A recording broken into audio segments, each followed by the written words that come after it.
More brand new rich kids used to living the high life. I would say I'm privileged. I'm a bit of a princess. I look like a bad bitch in these. Every day's a catwalk. They're about to take a giant leap out of their comfort zone. I feel like I've just been dropped into a parallel universe. It does look a bit rough. They'll stay with typical British families living on the breadline. Look at the car. It looks like it's cost a lot of money. I really do want to get out of the situation. Literally, I get paid, and the next day I have no money. They'll learn what life is like. I thought it was going to be easy and a breeze. It wasn't. For those struggling to get by. I did 6.5 months eating out of bins. And the sacrifices they make. She's always trying to make sure we're okay, and she doesn't even check on herself. Will the cash-strapped families change their views? I see a lot of good things about you. And will the rich kids learn? It's Chanel. I've never even heard of Chanel. There could be more to life I just can't believe people live like this. than money. Nobody needs money to have a good time. It's just who you're with. I'm just an emotional wreck. When rich kids go skint. Meet Sam, a privately educated rich kid from Worcestershire who likes to style himself as the king of the selfie. I have to say, I am very vain, but I love myself. I have a lot of love for myself. Sam's dad made his money as the owner of a construction equipment company. His parents divorced when he was young, and 21-year-old Sam divides his time between his mum's sprawling mansion and his dad's massive 1.5-acre estate worth £2 million. So we've got the kitchen here, really cool circle design all based around this curvature. It's just a really good place to enjoy time with family. So this is the garden, amazing views over here. We've got the horses. It's nice to actually still have somewhere to come out and not just have to go to a park. Perish the thought. There's certainly no slumming it for Sam. I have been to a council estate a couple of times. I wouldn't want to live like that, and I feel sorry that people have to live like that. Sam also lords it in the lap of luxury at his mum's house. This is my room. Try to make it kind of like an apartment theme. Got a little seating area for, you know, some wine or some coffee. Ooh, very sophisticated. Being a selfie obsessive means Sam has to make sure he's stylish no matter where he is, even if he's in the loo. So with social media, you've obviously got to kind of keep up a level of appearance. If I'm going to a party or going abroad or whatever, I need a new outfit. I can't be wearing last week's. I've got this leather jacket here, kind of like a biker jacket from All Saints. This was 320 quid. MCM backpack, this was £500. These are really sick. I look like a bad bitch in these. These were €600. Got this for my 18th. These are around £6,000. Sam's studying business management at uni. He one day expects to be earning well above the minimum wage to keep himself in the style he's accustomed to. I definitely think my time is worth more than that, so I don't imagine myself working for minimum wage. I don't need to, and I don't think it's a good use of my time. But now Sam's questioning whether constant Instagram updates are a good use of his time. Is my hair bleached the right colour? Is my outfit looking good? Those aren't the problems that everyone has, and it kind of would be a nice eye-opener to realise what other people actually live like day to day. So, is there anything about living skint that's worrying him? The neighbourhood, if it's not safe, that does worry me. I do have expensive possessions, so if it's not the safest area, that would put me on edge a little bit. Sam will be living skint with single mum of two Charlotte from Poplar in East London, who certainly can't afford to splurge on updating her wardrobe. Got to the point once where I had holes in my knickers because I was constantly buying for the kids and not for myself, that my neighbour actually went out and bought me a packet of knickers. That is actually a true story. As mum to 11-year-old Maisie and 8-year-old Malachi, keeping a tight check on the family's finances is Charlotte's top priority. At the moment, I rely on universal credit, which you only receive a payment once a month, which is very difficult. And then obviously I receive child benefit weekly, which I have to live on through the week. Once all her rent and bills are paid, Charlotte is left with just £190 at the end of each month. That has to include my food, all the things that the kids need, and it has to last me the month. So it's either you get food or you provide clothes. It's either one or the other. Last winter, I walked around in sliders just so the kids could have trainers and that on their feet. And, you know, I used to cry because my toes were cold. I know it sounds silly, but it's just the way that it is.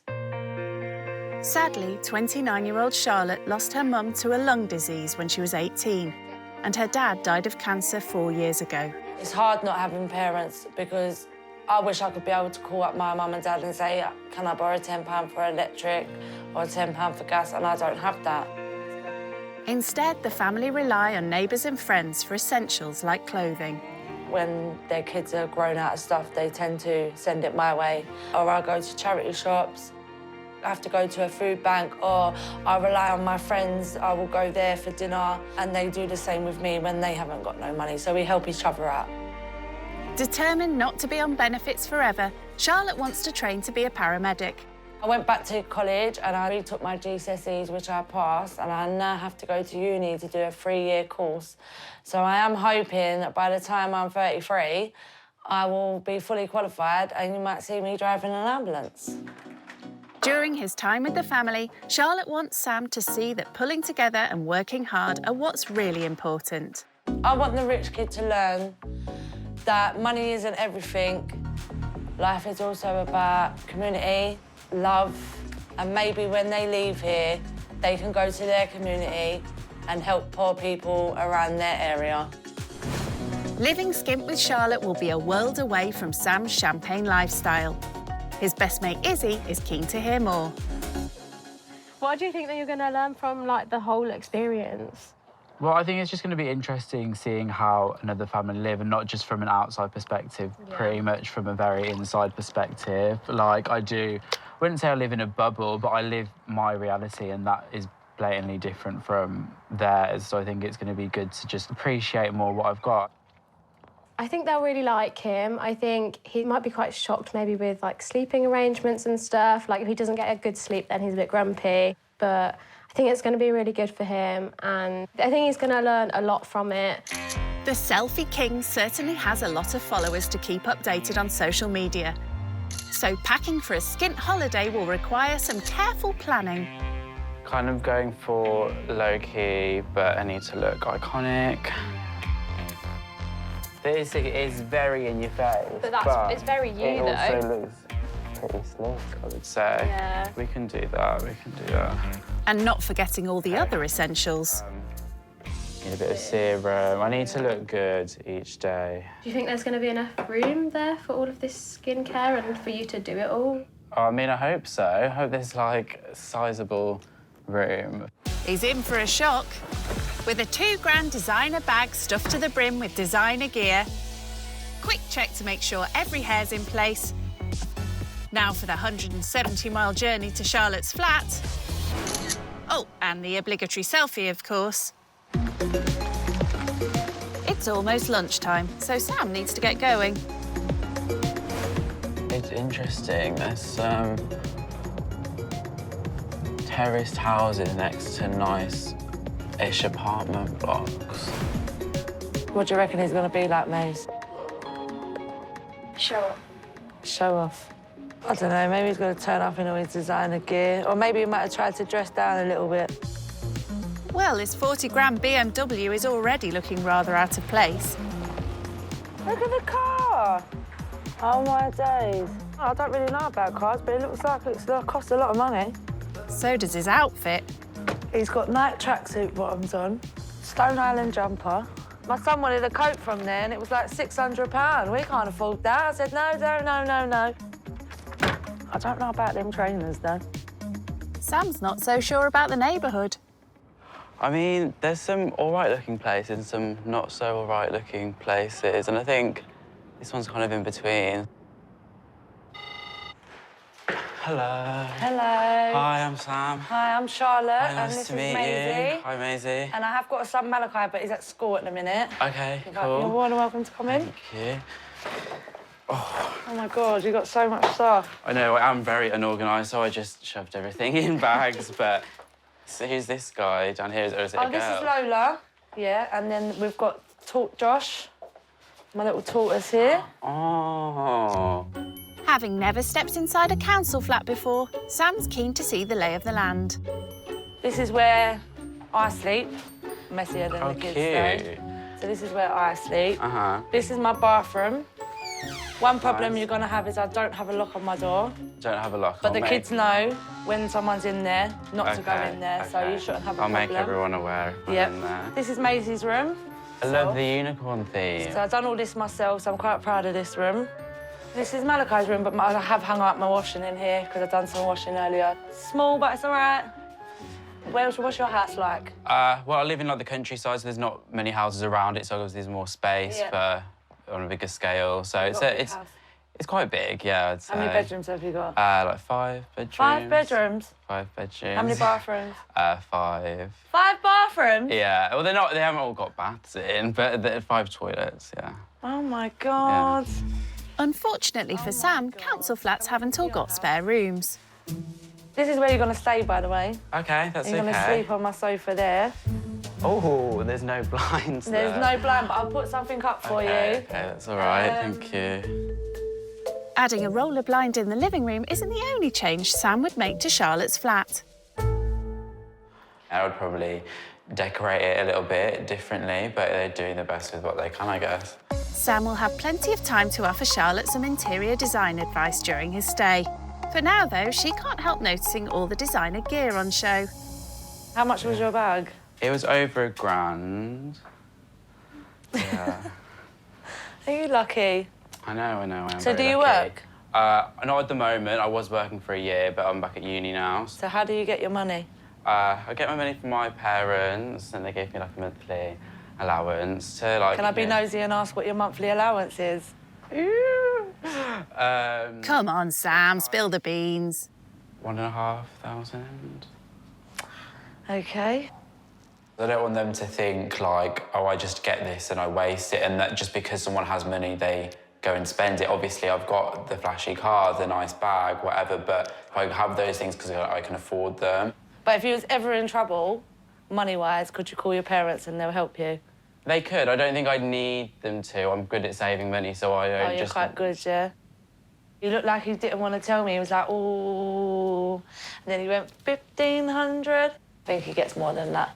See, that's what I get a month, and I can't afford a Louis bag, and he's saying that he has to feed himself and do everything with that money. But how you left to buy yourself Stone Island clothes and Nike tracksuits and Louis bags, and you've got rings on.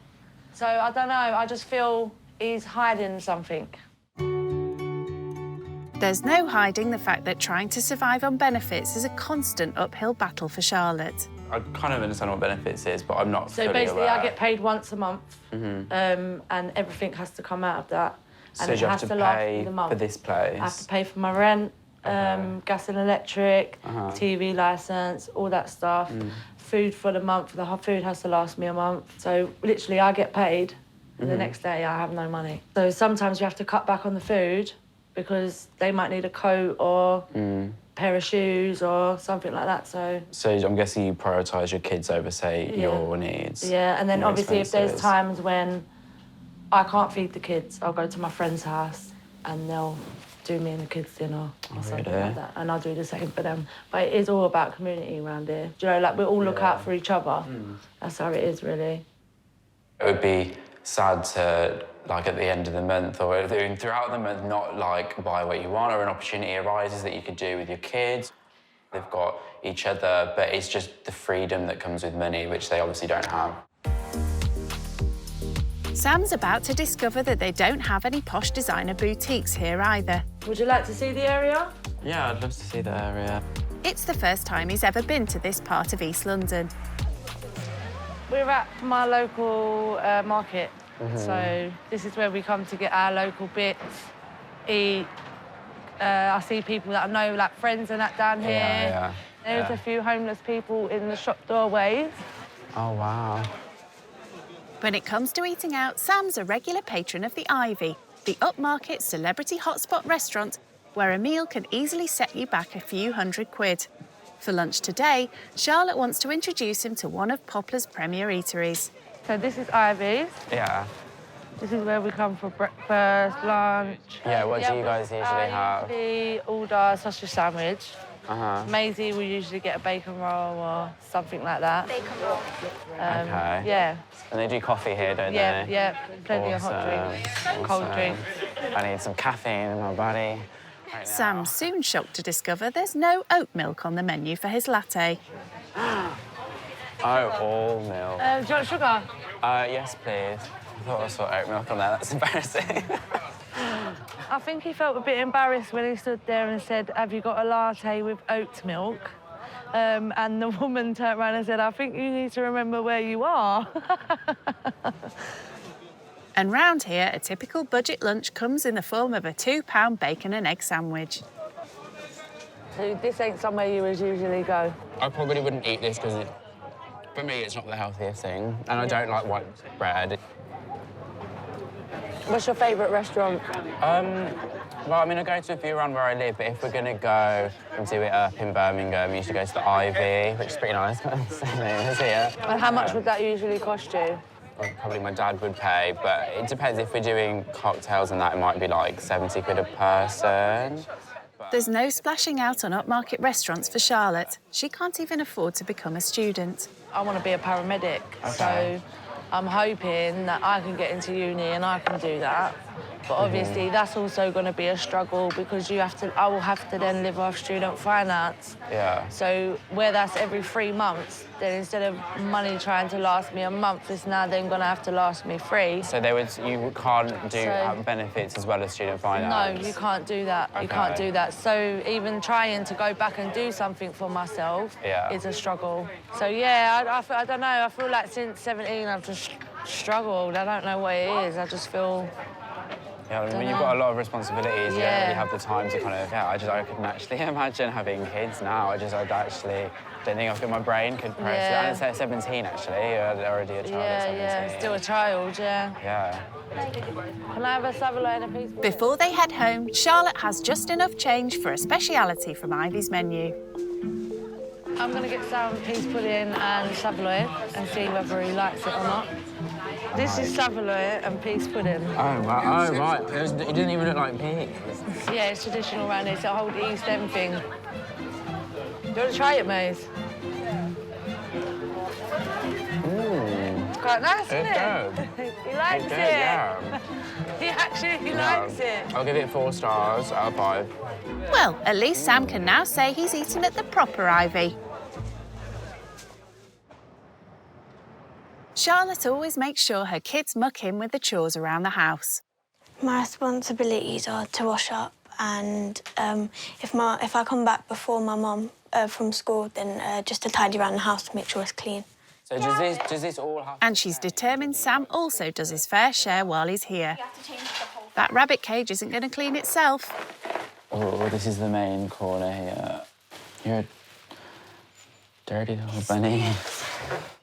It seems dealing with animal muck is not an activity he relishes. I've got a dog called Bella at home. She is beautiful, but her excrement isn't, and I don't think I've ever picked it up. Yeah, we kind of just leave it in the garden. Kind of sounds gross. Actually, maybe someone does go around and pick it up, but I haven't done that.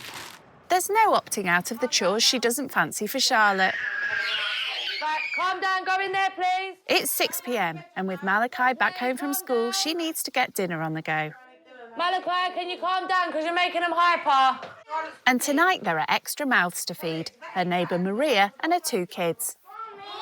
So we took him to Ivy's today, down the market, Sam. Oh, yeah? And when we was queuing up, they asked him what he wanted. Yeah. And he was like, sorry. Go on. Have you by any chance got a latte with oat milk? Oh, stop it. At the tea stall. What did they say? Claire was like, I think you need to remember where you are. We don't do oat milk. We don't do oat milk.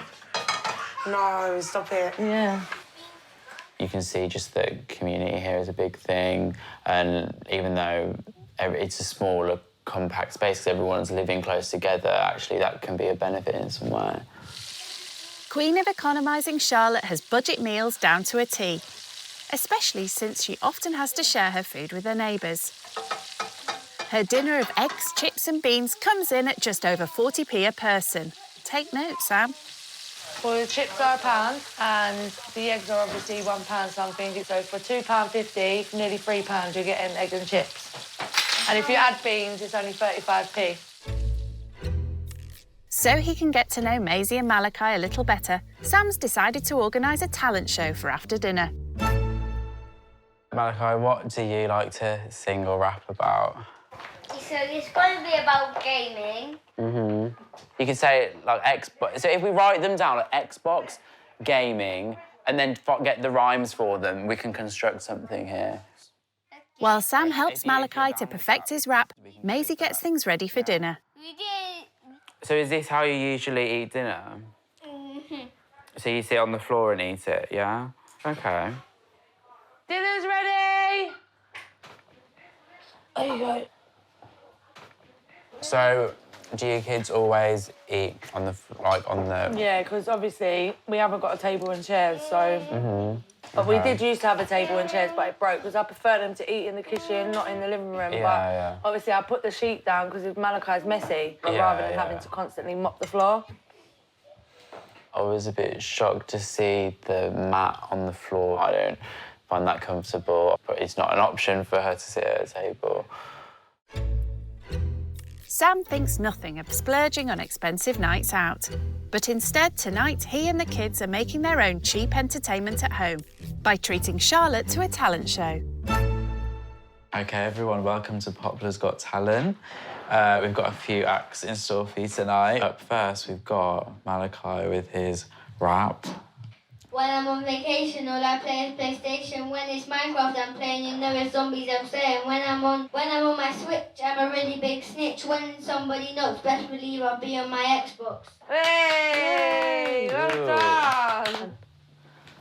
Granddad of mine. Maisie's written a song about her granddad, who passed away when she was just 6 years old. I lost my granddad.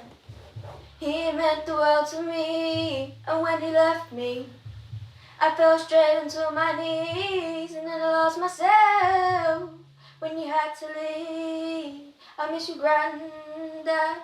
Hey! That was so good, that was beautiful. That was so nice. Very well written and very well sung. You're right. Oh, you made Malachi cry. Oh. After a long day, everyone's ready to hit the sack. Or the sofa, in Sam's case. This is not, we need to get that boarded up, and then we'll be good to go. I've got you this if you want to put it up. Amazing, that would be fine. To cover the windows so no one can see you and whatever. I do apologise because my one broke, so I haven't had money to replace it yet. Yeah. So, yeah, we're going to go to bed now. Is that everything that you need? Yeah, I am all set in here. This is great. But with one bedtime problem sorted, Sam now faces another. There is a party going on upstairs, and apparently it goes on every damn night until 1 a.m. And I'm directly under it. I don't know if you can hear that, but it's boom, boom, boom in my ears. That needs to stop. It's 9 a.m. and the start of Sam's second day living skint. And of course, no day can begin properly without a selfie session. So how was your night last night, Sam? It wasn't too bad, but it was very cold. Usually a very hot person, so I didn't think it would be a problem, but I was freezing and I still am. It does get cold in here overnight. Can I look at your Instagram, please, Sam? Yeah, sure. That's a nice picture. When did you go to Italy? I went to Venice a couple of weeks ago. Look at you! What watch is that you got in your hand? That's the Rolex. Ah. The £6,000 Rolex, that is. You go on holiday a lot? A few times a year. I used to go away quite a lot with my family, but I prefer going away with my friends these days, like Spain and France, and been around America quite a bit, but only the West Coast. So I haven't been to New York or Florida, anything like that. I've been to Florida. I'd like to try that. Where did you go in Florida? I went to Disney World when I was young, though. I was only 9. Yeah, but I still remember it because it's like the only holiday I've ever been on. While one of Sam's top priorities is keeping his social media constantly updated, Charlotte has rather more pressing concerns. like putting food on the table. So I'm getting paid in a couple of days, so this is literally all I've got left, which is £5 that I'm going to challenge and give to you, for you to go out and get us a dinner that you're going to cook for us tonight. So that's for you, and I wish you the best of luck. He said that he would spend like £30, £40 on a meal. But yeah, I mean, we don't go out for dinners and that like that. £5 is probably the max that I would spend on a meal. I can definitely improve on last night's egg and chips, so I'm excited for the challenge. It's now 11 a.m. and Charlotte's off out with Malachi to check on her elderly godfather who lives nearby. Before Sam heads off to the grocery store, he's asked Maisie to give him a hand with a surprise he wants to organise for them when she returns. I was thinking from last night, seeing you eating on the floor, I think you guys really need a table, so I think we should get you one of those. So if we go have a look online, hope we can get something in pretty sharpish. The fact that they can't all sit around a table together and enjoy a meal is pretty sad, so I think it would be really good to get them a dining table of some sort so they can actually enjoy meal times and eat like everyone does, or everyone should. So we've obviously got to think about the space. OK, so I reckon this is going to fit. What do you think of this one? Yeah, it's nice. With a brand new dining table and chairs ordered for express delivery later, Sam's now ready to head out to the shop. OK, so Maisie, could you just take a quick pic of me? Oh, perhaps there's time for yet another selfie session. And a bit closer to me, a bit lower down.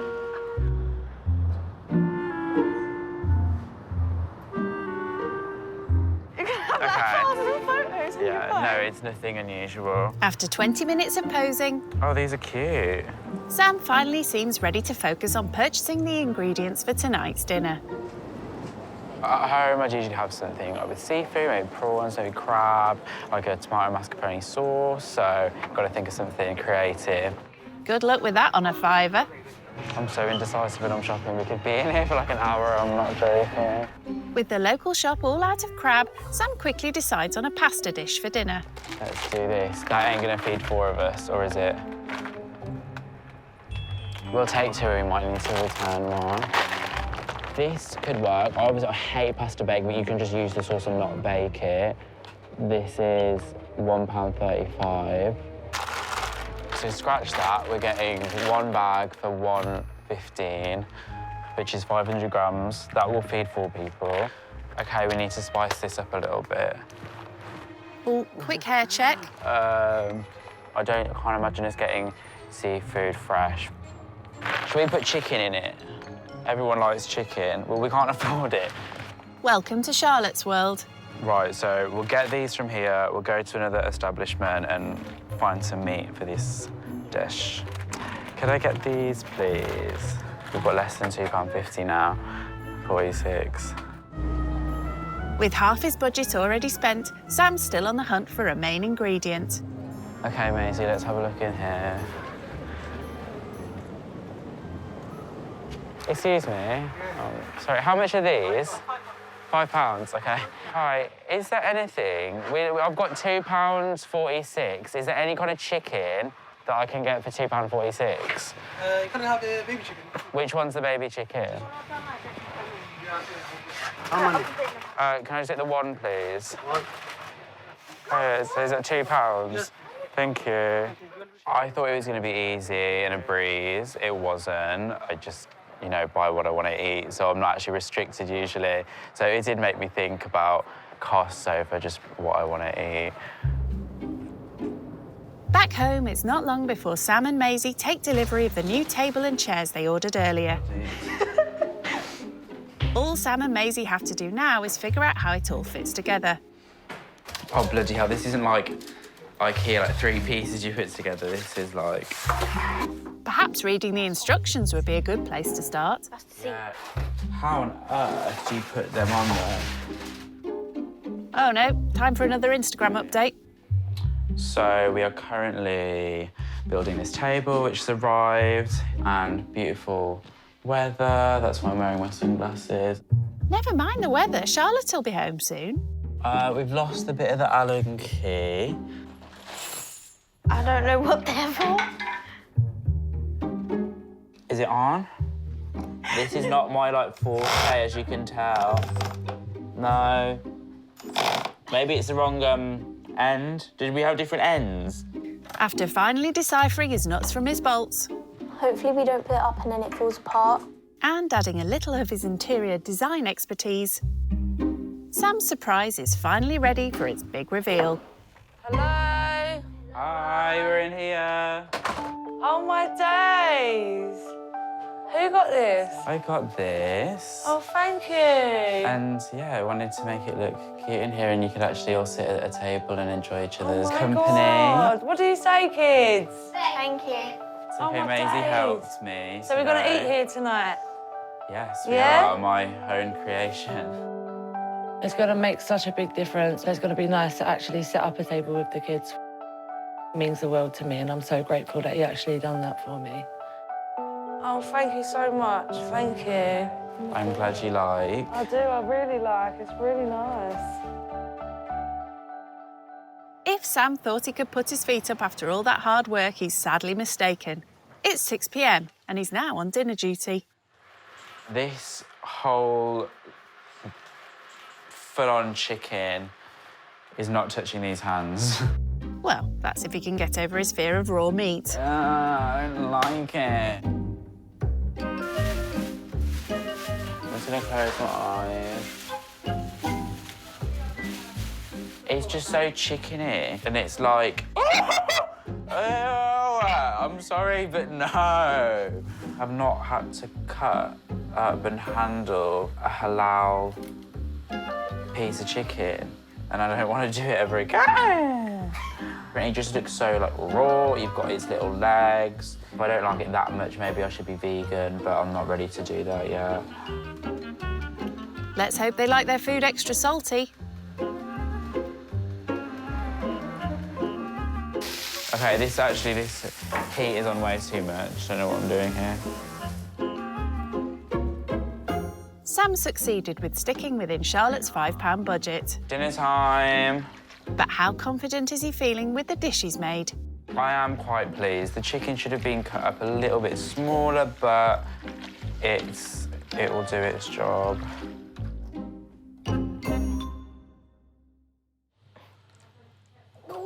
It looks nice, it looks lovely. It smells nice. On a scale of 1 to 10? Yeah. 10. Oh, that's a good score. I'll take that. Better than I thought. You've done a good job for £5. Okay. And you have changed, so you've done a good job. Yeah. I was pleased with the table and the food and the contrast from the night before. Everyone ate at different times on the floor, on the sofa, and we could all look at each other, speak to each other, and yeah, that was really nice. Sam's fortunate to live in a wealthy area with a huge 1.5-acre garden to enjoy. But Charlotte feels it's important he sees the hard realities of growing up in a tough neighbourhood. So she's brought Sam to a local park. Oh, someone's putting them off in the park. Oh, God. That's not safe. Fireworks are the least of Charlotte's worries for her kids in this area. There's been a couple of stabbings in this park. Not too long ago, 2 girls stabbed another girl. She was walking through with her baby. Oh, my God. So, yeah, it does get a bit much in here. So obviously hearing that stuff, it is a bit unnerving. Yeah, just to hear that people get stabbed on, like, a semi-frequently basis. There is gang wars as well. Just kind of a territory thing. Yeah, like territory, my turf, your turf. I sell my drugs here, you're not allowed to sell your drugs here, you know, like things like that. Is it just, like, teenagers involved in that, or is it, like, all ages, all kinds of... It's not just teenagers, older people relying on the younger people. And obviously, where they're so young, it's easy to just say, I'll buy you a pair of trainers, or I'll give you £10, or if you've literally a child that ain't got nothing, that £10 can mean a lot. So some people are doing it because they want to, some people are just coerced Yeah, or, like, given yeah, motivating factors. And now it's called grooming. It's a part of grooming now, to be perfectly honest. It does worry me because obviously I've got a little boy, but it also worries me because of Maisie, because it's not just boys, it's girls as well. I just hope that with them growing around here, they've seen it and they know that it's bad, But it can be a good thing. It can teach you to not be like that, but it can also teach you, oh, that's how you can get money quickly, you know? Yeah. And I really want that for my children. It makes me feel a lot more appreciative for the space I've got, garden space, and the fact I can just go out in a private space and enjoy outside rather than having to go to a park and necessarily be around other people. It's the start of Rich Kid Sam's final day of living skint with Charlotte in East London. With household finances so tight, there are often times when she can't afford to feed her family. Before he heads home, she wants to show Sam what can often be her last resort, a food bank. Well, that's if he ever gets himself ready. Sam, hurry up. Okay. We're going to be late. Okay. And we won't get no food.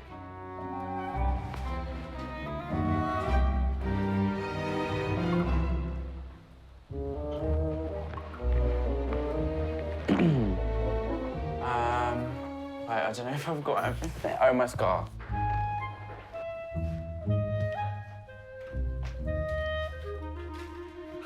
I suppose I need water.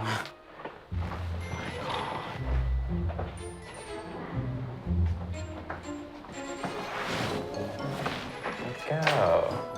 Blimey, it seems you can't visit a food bank without looking fabulous. He looks like a model today, don't he? Oh, thank you. It is Louis. Is it Louis Vuitton, this? No, this is No, YSL. Ralph. Oh, what is that? Oh, what's YSL? I see, I don't even know about YSL. Like Saint Laurent. I don't know that one. So where's your scarf and sunglasses from, Sam? The scarf's Burberry, the sunglasses are Louis. How much does your sunglasses cost you? These are £400. Oh, my God. So what would you do if you lost them? Would it bother you? If I lost them, it would be sad, but I mean, it's just a material To you, it's just a pair of sunglasses. Well, no, Do you know what I could do with £400? Pardon? Do you know what I could do with £400? Probably put it to a lot better use. Yeah. Charlotte's local food bank gives support to families in crisis. Donated by the local community, each person is given an emergency donation of groceries, enough to last 3 days. Thank you, have a lovely day. Thank you. Cheers. They are pretty heavy. There's a lot of tins in here. Got rice pudding, beans. Yeah, you wouldn't have been able to carry that. How do you feel about having to go to the food bank? Well, when I first went, I was really embarrassed and I didn't want to go, and I was so scared that I was going to see people that I know and... Yeah. But literally now, it doesn't really bother me anymore because it lasts me longer and it saves my money. Yeah, there's no shame in it at all. I wanted him to realise that that is where people have to go sometimes to get food to feed their children or themselves. I just hope that he realises that we ain't all got the luxuries that he has to just go and get whatever meal that you want. Sausages, oh, they're good. They don't usually give you them, yeah, so that's quite good. Nice. Peas, veg, potatoes, corned beef we'd have with rice. That's proper poor man's dinner. I'm not gonna lie. I've never. It literally seen that is before. a poor man's dinner. Wow. When I get paid now and I go shopping, I don't have to get all this stuff. So it saves my money and I can spend that money on the kids. So it makes it easier for me. Living skint has certainly been an education for Sam, but his time together with Charlotte, Maisie and Malachi is almost over. I just want to say thank you for having me, and it's taught me so much. Yeah, I couldn't have asked to have been with a better family. You know, it's just really inspirational when you're only, 29, and the fact that you've been doing this since, you were 17 is just, it's just amazing, really. When I waste so much of my time, worrying about what my hair looks like and what my Instagram photo is going to look like, and when your priorities are so much more different. I think you're a great mom. Thank you, I appreciate that. He's very lucky with money and things like that, but obviously I hope my kids realise that they're lucky that they've got me and we're a family and we've got a lot of love and respect for each other, and money isn't everything. Before Sam leaves, the family has a surprise. Hello, Sam. So we got you a little something for coming to stay with us, and we wanted you to have a little memory. There's a little joke present in there for you as well. I love that. Yeah, I thought it's lovely. We're all smiling and looking, and I look gorgeous in that.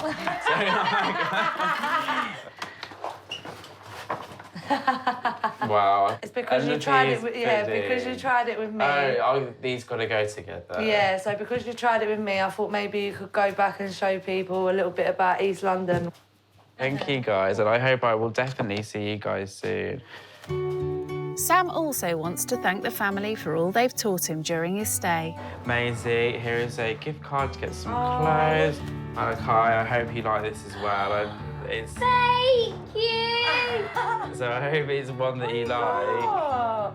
Pokemon. Yeah, is that good? It's okay. And I was very alarmed when you started drinking wine out of a mug, and so did your friend. So we had to sort that out. Thank you. So there's some full wine Thank glasses. you so much. His time with Charlotte and her family has given Sam a new perspective on what a privileged life he leads. And it's perhaps even helped curtail his selfie obsession. Not spend so much time, you know, trying to take a photo when actually I should be enjoying the moment, or, you know, trying to buy an outfit for a particular thing that really no one really cares about. Bye, guys. Bye, Sam. Take care. It shows me in the grand scheme of things what really matters, and that's the people around you. And it just shows the lack of importance for material items. I've just had such a great time, like such a heartwarming, fulfilling time that I didn't expect.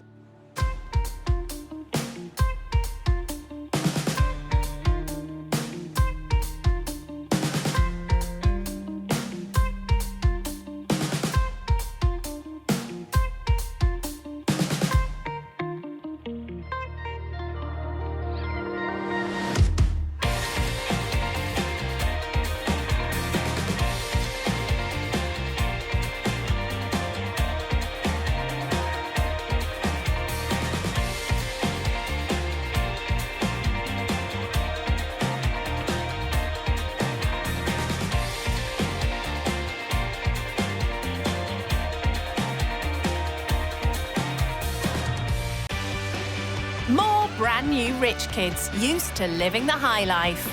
I would say I'm privileged. I'm a bit of a princess. I look like a bad bitch in these. Every day's a catwalk. They're about to take a giant leap out of their comfort zone.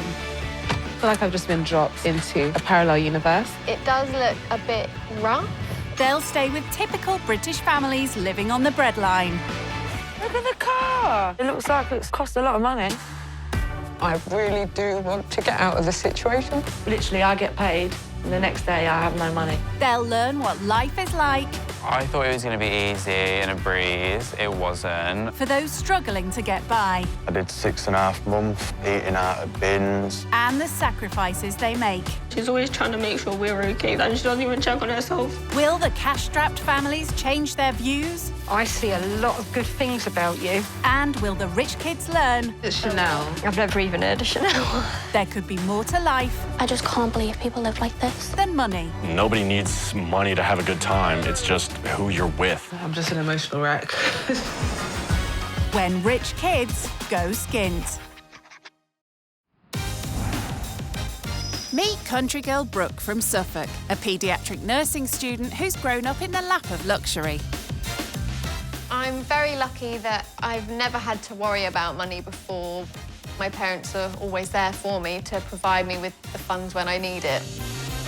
Thanks to the success of her parents' car and jewellery businesses, 22-year-old Brooke lives in this 8-bedroom, 6-acre, multi-million-pound estate, nestled in a quaint corner of the English countryside. We've got horses, which is really, really lovely. It's so peaceful and quiet up here, and I really, really like it. Ever since her 2 older brothers left home, it seems Brooke has ruled the roost. I'm a bit of a princess. I'd say I'm a bit of a mummy and a daddy's girl. They both spoil me equally.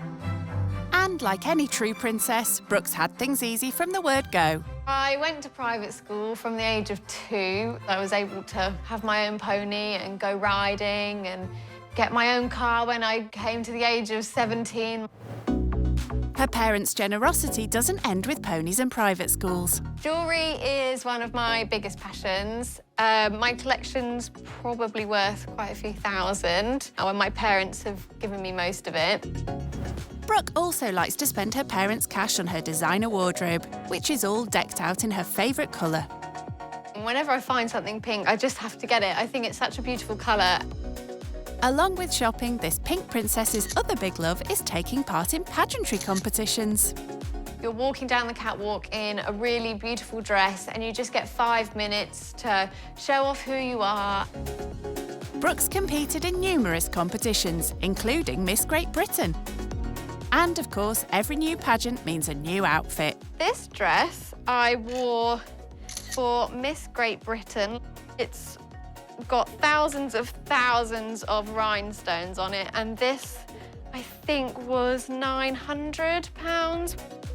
So I won the title of Miss Norwich in this, so it's a lucky dress, really. You'd hope so for that price. But now Brooke will be trading the glamour of pageantry to experience what it's like for those on the poverty line who have to get by on benefits. I don't know much about the benefit system. It's not something I've ever had to think about or worry about, really.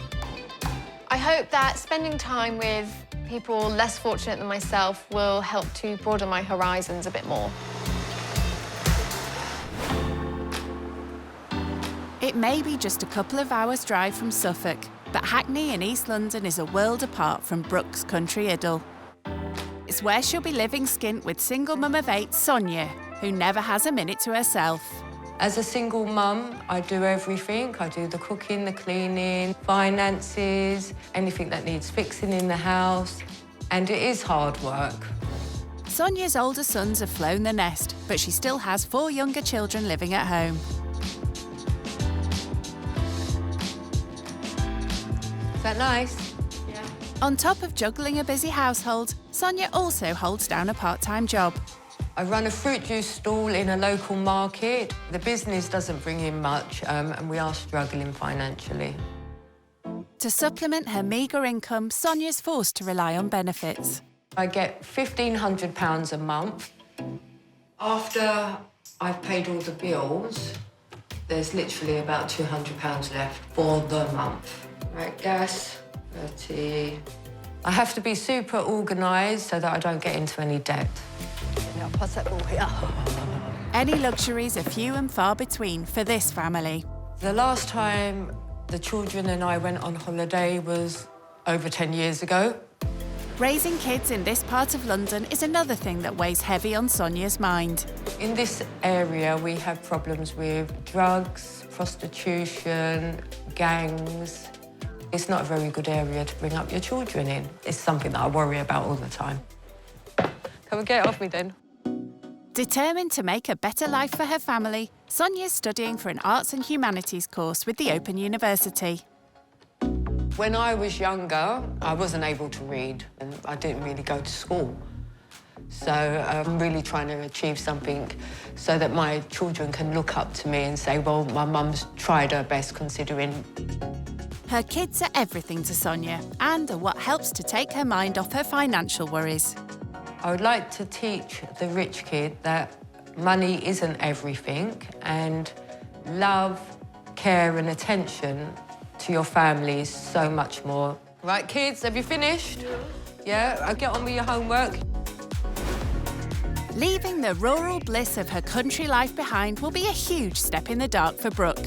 While he's keen for his daughter to see another side to life, her dad Richard first wants to make sure that his pink princess can cope with the practicalities of living skint. Staying with this family, Yeah. They're likely just to have the one bathroom. I know.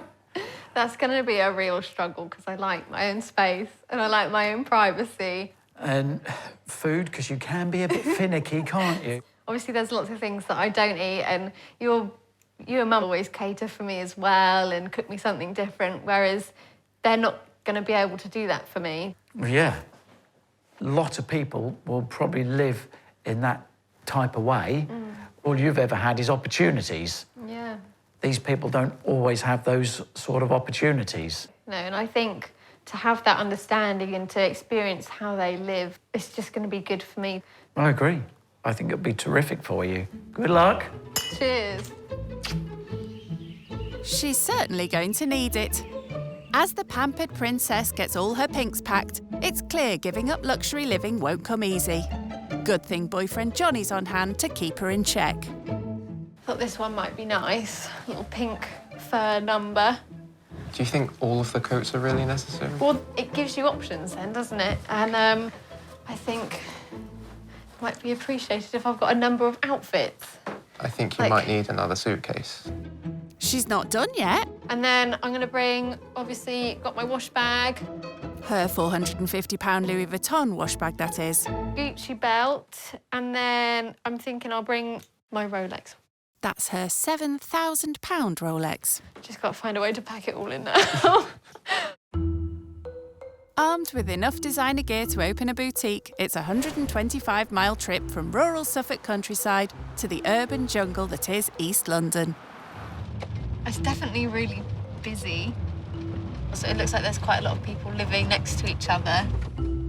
It does look a bit like a rough area. I'm not, 100% sure I feel completely safe here. And some police cars. 2 police cars. Oh, I'm really nervous now. I'm wondering, what I've put myself up for. Imagine they're, stuck up and rude and just arrogant and just act like they're better than us. Who are they to be rude to us? We're polite people, so we won't entertain it for 1 minute. You think that's them? Yeah, probably. Yeah. I think that might be them there.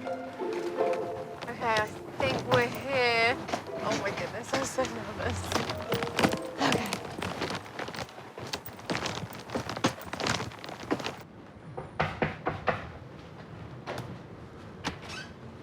Hello. Hi, I'm you? Brooke. I'm Sonia. Hi, nice to meet you. Nice to meet you too. I brought this for you, just as a little gift to say thank you for letting me stay. Oh, you're welcome. That's Let me all right. take that. Thank you, thank you. Okay. Through here? Yes, please. Hiya. Hi. Hi. Hello. This is Brooke. This is my daughter Venus, Hi. Troy, Hi. Scarlett, and Maximus. Hi, nice to meet you all. Nice to meet you too. And where are you from? So I'm from a little town in Suffolk. I live in the countryside. Okay, nice. Yeah, so it's quite a big change from what I'm used to. What is the type of area you live in? Surrounded by fields, so we've got some horses, some chickens, dogs. Lovely. It is really lovely. It's really peaceful, really quiet, really nice. I think you'd all like it.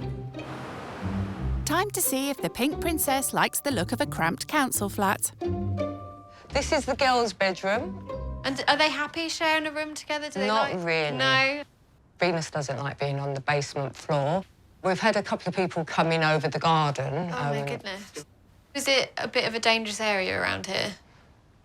That is an understatement. There's a lot of prostitution, drug dealing, and basically on this road alone, in the last 3 years, I think there's been 2 or 3 shootings. Oh, my God. I can't even sort of wrap my head around that because where I come from, that's unheard of. I'm really yearning to take my children out of this environment. It's difficult. You hear about it on the news and the radio, but when you meet someone who's actually in that situation, it's like, wow, it hits really close to home. And where I'm from, that's not something, it's not something that's heard of. It doesn't happen. This is my room. This is a nice sized room. It's lovely. So Maximus sleeps in here with you, yeah? Yes. Right. But obviously... It's not ideal. No. There's a family of 3, me, my mum, my dad, living in an 8-bedroom house, whereas Sonia is a 5 family living in 3 beds. It's quite shocking, really. How is your house? What do you live in? So we live in quite a big house. It's got 8 bedrooms. I've got my room and my own bathroom. It gives you that space and that privacy, which obviously I've grown up with all along. Lovely. So to not have that is obviously quite a big change and a shock. And I would like to be able to provide my children with all that, but it's difficult. Yeah. It is difficult.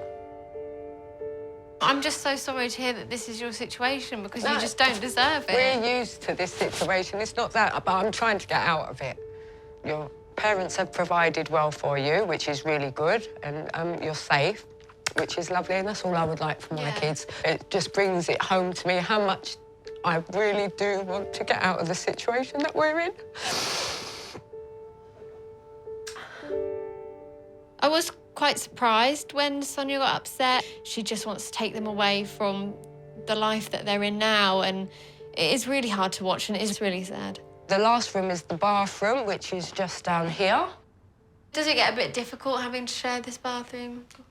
Well, it does, but we've got 2 toilets, so that makes it easier. Yeah. One thing the family definitely don't have is a spare room for Brooke. So where will I be sleeping tonight? You'll be upstairs on the sofa. Have you ever slept on the sofa before? Not really, no. It's a new sofa, Okay. so hopefully you'll be comfortable. It's lunchtime, and with 4 mouths to feed, Sonia's forced to make a little go a long way. But how will fussy eater Brooke cope with a meal that comes in at less than 50p per person? I've made you a cheese sandwich. Right. I don't actually like cheese. Oh, my God. Is that all right? Well, to tell you the truth, if you was my kid, you would be eating it, but Okay. that's fine. Sorry, I'll make you something else. I'm just a really, really fussy eater. Honestly, just some toast will be absolutely fine. Okay. Is that all right? That's fine. Thank you. I feel bad now. Seems Sonia's a little cheesed off. She reckons Brooke needs to realise what a struggle it is to feed her family, and where better to do that than at a local market where Sonia runs a fruit juice stall. I'm going to take you down to the store. Okay. And I'm going to see if you can do better than I do on the store. Oh, my goodness. Okay. And just see how I work. Oh, I don't What think a I've ever street done trader. anything like that before. Right, well, you're going to find out today. It's 1 p.m. as they head off to catch some of the lunchtime trade at the market. Together with Brooke's pink designer coat and £2,500 handbag, that is. I think she'll find going down the market really difficult, like, especially in the clothes she's wearing. And people, like... People look at her and think, like, what is she wearing? Yeah. Not Why? because she doesn't look smart and stuff, just because that's not what... Like, why would you walk through Hackney wearing that type of outfit? Yeah. Ridley Road Market, where Sonia has her stall, has been a huge part of East London's history and heritage since the 1880s and is lined with over 150 stalls. It's like fruit, vegetable, fish, and that's it, really. It's not a trendy market, like one of these farmers' markets. I do feel a bit out of place. I feel like I stick out a bit like a sore thumb. But you're very classy. There's a difference, and people will see that down here. Right. Despite never having even had a part-time job, Brooke's going to have to settle in quickly. This is the store. Okay. Sonia's counting on her to drum up some business to help with this month's bills. 3 oranges will make 1 bottle. So just push them through. 1, 2, 3. You're going to sell it for £1. Okay. And Bob's your uncle. No time to practice. Brooke already has her first customer. Hello, how are you? Can I have orange juice? I'm all right, darling. You can. That's it. There you are. Shall I take the £1? Oh, yeah, you take it. Thanks a lot, guys. Thank you. You might take it. Thank you. With business slow, Sonia shows Brooke the East End way of drumming up some trade. £1 a cup. Come on, lovely. £1 only. You look good on the outside. What about your insides? Come on. She even has some help from one of the locals. Natural juice or a pound? Natural juice. Come on. Pound a cup. Pound a cup. Right, I'm going to go and get some coffee. You're going to serve a couple of customers for me, owe me some money. I'll try. Okay, I'll be back. Being of West African and Sicilian heritage herself, Sonia's hoping this will give Brooke the chance to immerse herself in the market's melting pot of different cultures. So far, though, the Pink Princess is feeling like a fish out of water. People do seem to be staring. The market is crazy. I've never experienced anything like this ever, really. It's a completely different world to what I'm used to. It's a really intimidating atmosphere, you know. I do feel a bit out of place and, like, not 100% comfortable either. I don't think she's seen so many black people in her life. I don't think she's seen so many Pakistanis or Turks or Greeks or Italians or... There's so many people here from different parts of the world. I think that she's really shocked, actually. Hi. Can I have an orange juice, please? Yeah, of course. That's just £1 then, please. Thank you. Lovely, thank you. It may be just £1 to Brooke, but for Sonia, every penny counts. Woo! Sold my first orange juice. Very proud of myself. So I think that's a success. I think she's doing really well. Can I have an orange juice, please, Yes, darling? of course you can. I'm so pleased for her and for myself. I've picked a great employee there. I think Sonia's going to be chuffed. How was that? Yeah, it was okay. We sold some juice, made some money. Okay. It was definitely quite an experience, but I'm quite proud that I actually managed to do it. And how about shouting out to get a few more customers? I didn't do that. Did you not? So how did you manage to get customers without shouting? I think they were just drawn to my presence. Oh, well, that's good enough. I'm so proud of you as well. And thank you very much, because you've made us a few quid, as I can see. Yep. I'll be taking that home to buy some bread. Yes. Working the stall has shown Brooke how tough things can be for those who don't have parents who pay for everything.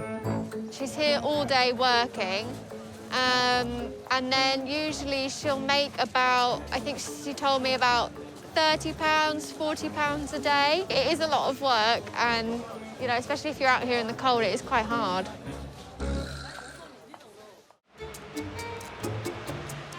It's 3 p.m, and back home, teenager Venus is finding it quite hard to fathom how someone just a few years older than her can afford so much designer gear.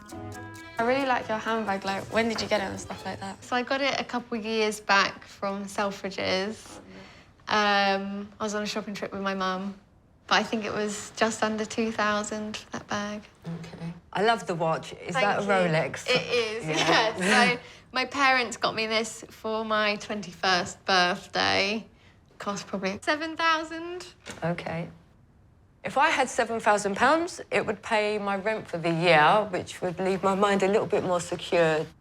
Running a household with 4 kids is a constant stress for Sonia, with the meagre amount she receives in universal credit. £1,500 a month for 4 children and myself, and to pay the rent and all the other bills, let alone food or clothes or anything. It's really hard to cover. My biggest concern is the rent, the council tax, the gas, the electric, because obviously I don't want my kids to be homeless. Do you find that you're left with much money once you've paid all your bills? We don't have any money left over. No. It's now got to the point where we're using the credit card for food. Right. So I know that it's a bit unbalanced. Do you know what universal credit is? Not really, no, I've never... Okay. Well, it's a credit that is given to people that are living on really low wages. Okay. Or not any wages at all.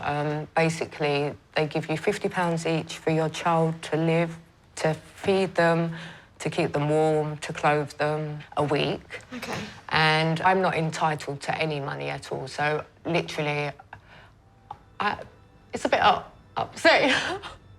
I live off the kids' money as well, but like I said, I utilise the money properly, and it is embarrassing. No, you don't need to be embarrassed at all.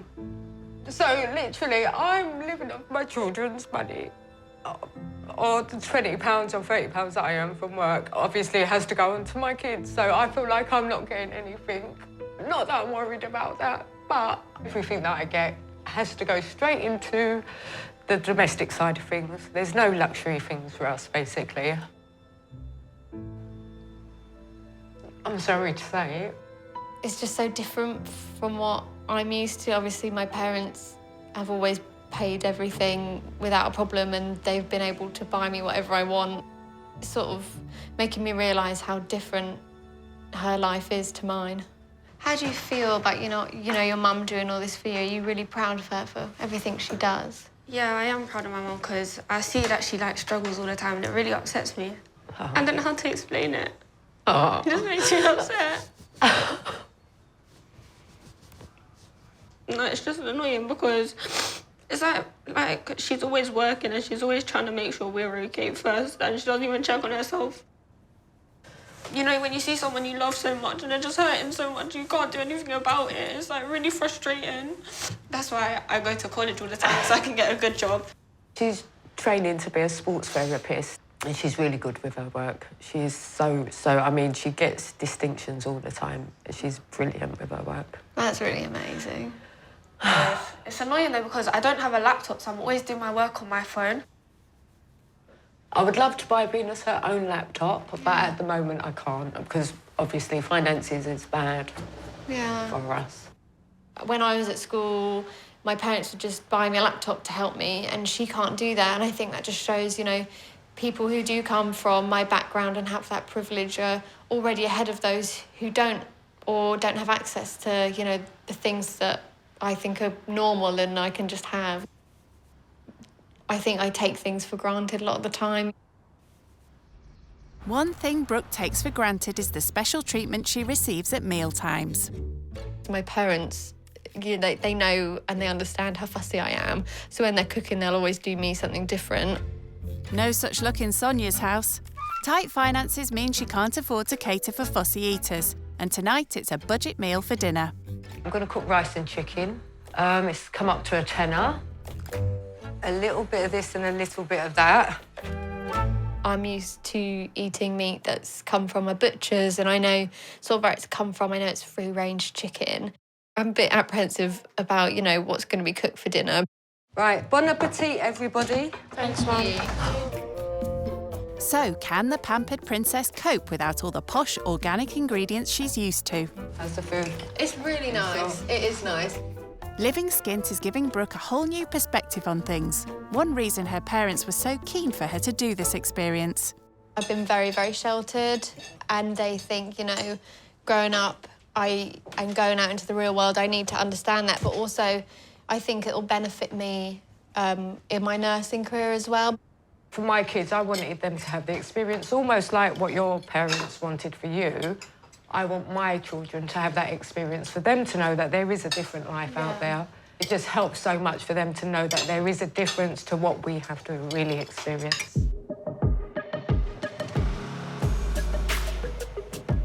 One of Sonia's biggest concerns is what her kids experience growing up in an area with one of the highest crime rates in the country.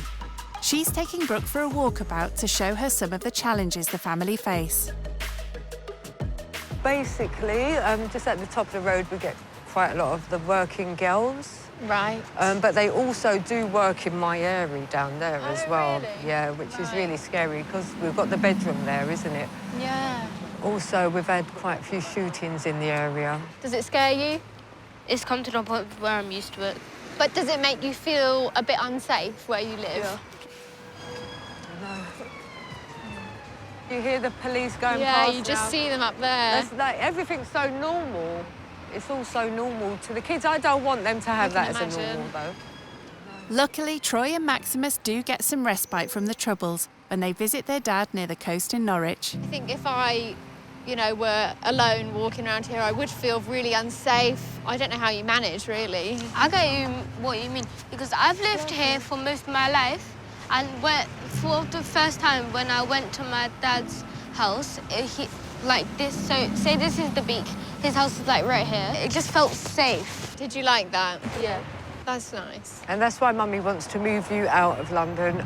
For me, especially as a mother, I want the peace of mind that if the kids do want to go outside to play, they're going to be safe. It makes me so grateful for what I have and make me appreciate where I live and where I come from. And it makes me really empathise for Sonia that she has to live like this every day. A high crime rate is a million miles from the tranquility of Brooke's life in the Suffolk countryside. Back home, teenagers Venus and Scarlett are keen to hear more about it. So what do you go out to like in your spare time? So, this is a bit of a strange one. So I compete in pageants. Really? What's so like the beauty pageant type of stuff? Yeah.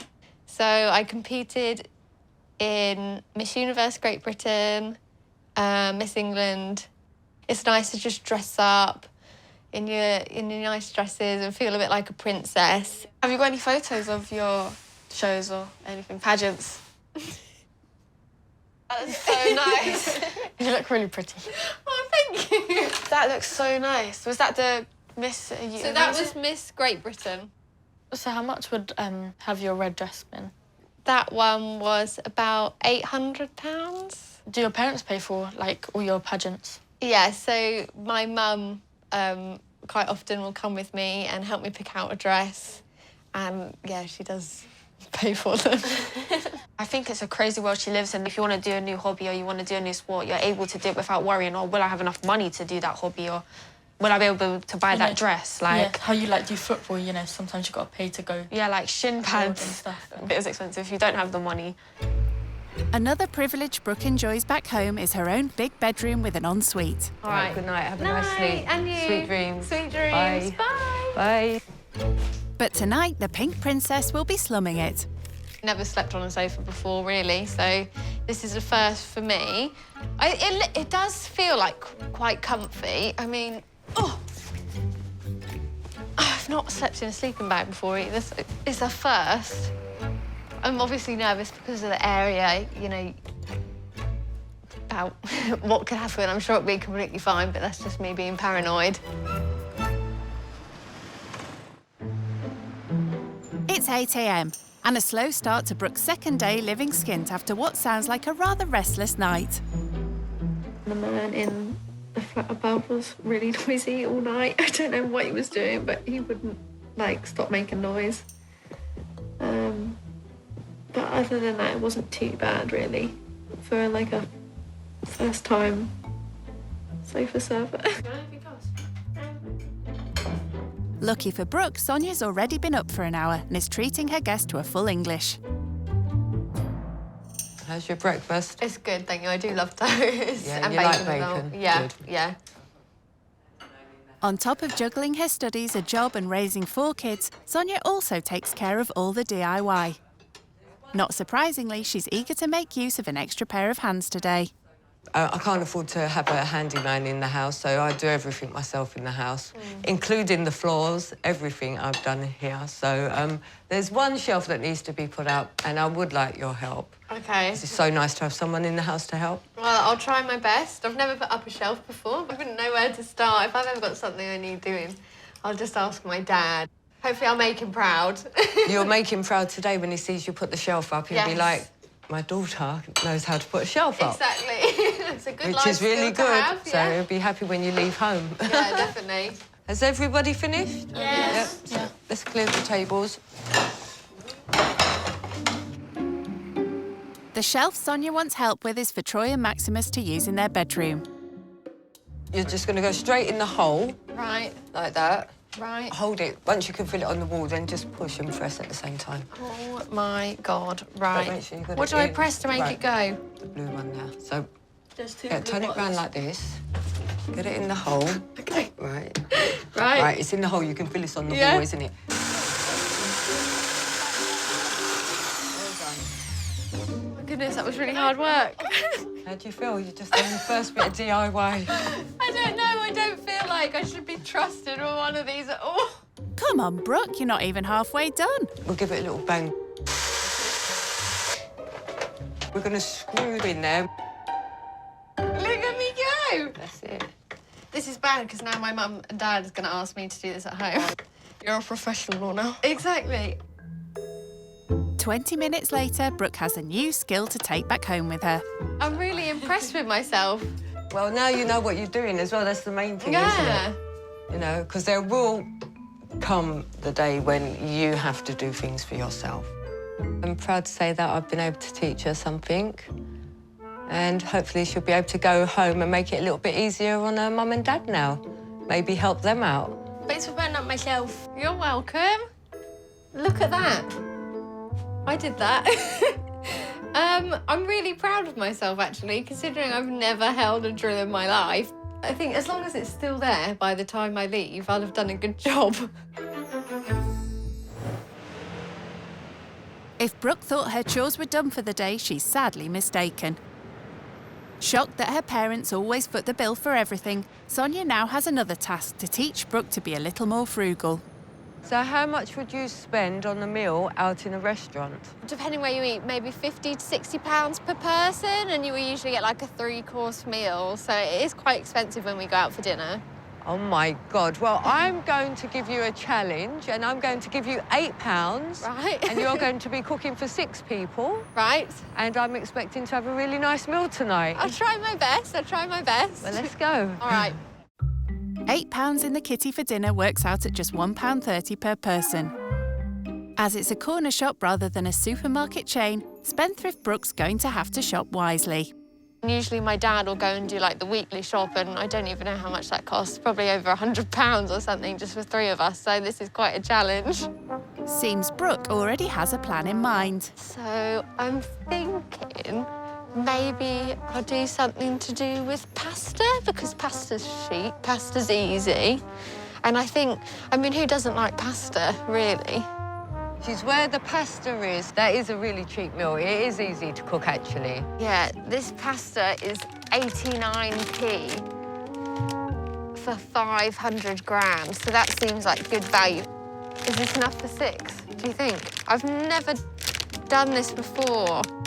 I think maybe if I make extra, then they're going to have leftovers, and it'll be so delicious they can eat it tomorrow. That's the base of her dish sorted, so what's she going to put with it? I'm thinking we'll get a sauce. I'm not quite sure what sauce. People like a bolognese. Oh no, that involves mint. And I bet meat is quite expensive. Maybe we'll just like have a tomato saucy pasta. That'll be nice. That's quite expensive. We won't get that one. Oh, this is really hard. Try doing it every day like Sonia has to. Pesto is quite cheap, and it, like, a little bit goes quite a long way. I just hope the kids like pesto. Sounds like she should check with Sonia first. The only person that's going to eat that is Venus. No one else likes it in the house. A pesto pasta is what we're doing. Oh dear. Perhaps adding some meat to the dish will help win the kids over. Here we go, look. Some bacon is £1.99. So we could put some... Oh, look, this one's already chopped. We'll just go with the chopped one, because then that saves me the work of having to chop it up. And it's cheaper. That's a bargain. Right, yeah, I'm basically already almost at my budget. With an extra side salad thrown in, time to see if Brooke stuck to her £8 limit. £6.85. Did it. Thank you. So I managed to do it. It was under £8. I got all the ingredients to make a pesto pasta. OK, well, I don't think they're going to have the pesto. Oh, God. But the pasta is good. OK. And the rocket salad's great. Yeah, and I got some bacon as well, like chopped up bacon. OK, well, I'm sure Venus will like that. OK. OK. Seems Brooke's going to need a plan B. We've got some stuff at home, so I'll come to the rescue. Thank you. She's come out with pasta and pesto sauce, which is not really children's food, as far as I'm concerned. I think the kids are just going to raise their eyebrows and look at me as if to say, what are we going to be eating, Mum? I thought I'd done really well, but no, apparently I got almost everything wrong. I probably should have asked what her kids like. Being like a fussy eater myself, I can kind of see how annoying it is when you like get food for someone and they don't like it. Luckily for Brooke, Sonia saved the day with some supplies from her kitchen cupboard. Have you got everything you need? Yes, I think so. OK, well, I'm going to have my cup of tea and put my feet up. All right, OK. Thank you. Sonia has provided me with some pasta that the kids will eat and a sauce that the children would prefer over the pesto as well. I just have to cook it now. Well, that's if she can turn the cooker on. Is that... Oh, done it. Genius. At least cooking the spaghetti will be the easy part. Made a mess. Oh, no. That's a really great... Wait, which one is it? Oh, my goodness. Oh, no. Oh, no. This is a disaster. Somehow, the kitchen-shy student manages to pull things back from the brink. Ooh. And half an hour later, grubs up. I honestly think my meal looks delicious. Let's hope the family think the same. So, for you is a tomato pasta because your mum... Spaghettios. Yeah, because your mum told me that you weren't a fan of pesto. And it's the same for you, Troy. Thank you. And for Scarlett. Thank you. And then here we have... Thank you. For you, Venus. Thank you. That's all right, no worries. It's very nice. Thank you. Thanks. How do you think you got on with your shopping challenge? I did manage it in the end with some help from you. And yeah, it was challenging, but I'm glad I sort of managed to get something together for everyone. This one actually generally tastes good. Okay, good. That's really nice because usually if I cook pasta like that, they don't want it. And they definitely don't tell me it tastes good. Maybe he's just saying that to be nice. Cooking on a budget for this many people is obviously something I've never had to do before. You know, my dad will go out and do the weekly shop and, you know, I don't really know how much that costs. So, yeah, this was definitely quite a challenge for me, but I'm glad that everyone's enjoying it. Well, the plates are full and everybody's eating, so you've done good. Well done, thank you. Living skint has certainly taken country girl Brooke way out of her comfort zone. But with a successful dinner under her belt, Maximus, take those plates out. It's almost time to return home with all that Sonia's taught her. You're just a remarkable woman for doing all of this on your own. You know, you're raising 4 beautiful, wonderful children. Thank you. Who are all so wonderful and have been so kind and friendly to me. You're a DIY woman, you're a chef, you're a taxi driver, you're a businesswoman, you're in education doing your degree. I think it's absolutely amazing and I take my hat off to you because I just don't know how you do it. You don't have Thank you very much. Before Brooke leaves, she has a surprise to say thank you to the family. You all work so hard and you're just a really amazing family. So what I've got here is a laptop. I remember it came up in conversation. So nice. And I know how much it's going to benefit all of you, but, you know, especially Venus with all your schoolwork. Now, you know, you're going to have one of your own to use. And I really hope, you know, you carry on working hard because it's so amazing to see. That's so nice. Don't want to cry. Having the laptop is going to help me so much because I'm going to be able to get my work done on time. I won't have to use my phone straining my eyes. It gave me more motivation to do my studies. We made your card. Thank you so much. No, it's lovely. To Brooke, thank you for being so kind. And although you came to our home, you've been so lovely and welcomed us into your heart. I'm so thankful you've come into our lives. Miss you already. It's just so sweet. It makes me emotional. It's been a pleasure having you here, and you're more than welcome to come back any time. Definitely. It was lovely having you, Brooke. Thank you so much for having me, and you know, I feel like I've made friends for life in all of you. I'm going to miss lovely. you so much. We'll miss you too. All right, I'll see you Have a soon. safe journey home. All right. Bye. Bye. Bye. Brooke has really adjusted well, considering where she comes from in the countryside. She showed us that she cared, which was really nice. And we hope that she comes to visit us again. This whole thing definitely pushed me out of my comfort zone, and you know, I hope I can take something away from them, you know, spending my money more wisely and, you know, maybe putting together a budget plan so I don't spend so much money. But yeah, overall it has been a really great experience.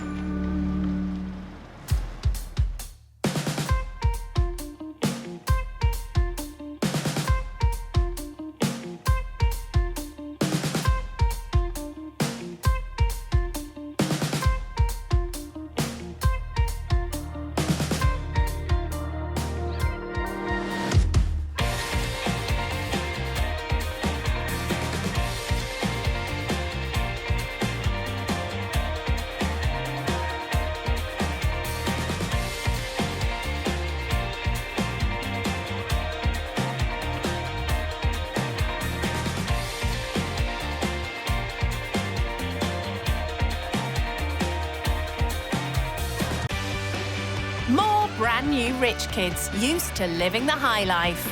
I would say I'm privileged. I'm a bit of a princess. I look like a bad bitch in these. Every day's a catwalk. They're about to take a giant leap out of their comfort zone. I feel like I've just been dropped into a parallel universe. It does look a bit rough. They'll stay with typical British families living on the breadline. Look at the car. It looks like it's cost a lot of money. I really do want to get out of the situation. Literally, I get paid, and the next day I have no money. They'll learn what life is like. I thought it was going to be easy and a breeze. It wasn't. For those struggling to get by. I did 6.5 months eating out of bins. And the sacrifices they make. She's always trying to make sure we're okay, and she doesn't even check on herself. Will the cash-strapped families change their views? I see a lot of good things about you. And will the rich kids learn? It's Chanel. I've never even heard of Chanel. There could be more to life. I just can't believe people live like this. Than money. Nobody needs money to have a good time. It's just who you're with. I'm just an emotional wreck. When rich kids go skint. I don't buy caviar religiously. I'm just saying that I like the taste of it. 19-year-old James is studying business at university in London. I have definitely met a lot of posh kids. That's just how it is at the most expensive school in England. His deluxe central London digs cost £1,900 a month. I love living in a posh area. James's parents pay his £40,000 a year living costs, most of which is not spent at uni. I like bars, clubs, restaurants. When I'm in a club, I could easily spend $2,000. The living is easy when it's paid for by the bank of mum and pop. I feel bad about that sometimes, but yeah, it's not my money. When he really wants to lose some pounds, sporty James heads outdoors. Most of the time, my idea of fun is just working out or hanging out with friends. He came over a year ago from Ohio in the USA. Sometimes I feel like an alien being American over here. Back in the big country, his family have a 5-acre multi-million-dollar estate. We got space for a pool, and we own a lot of forest area. They have some unusual investments.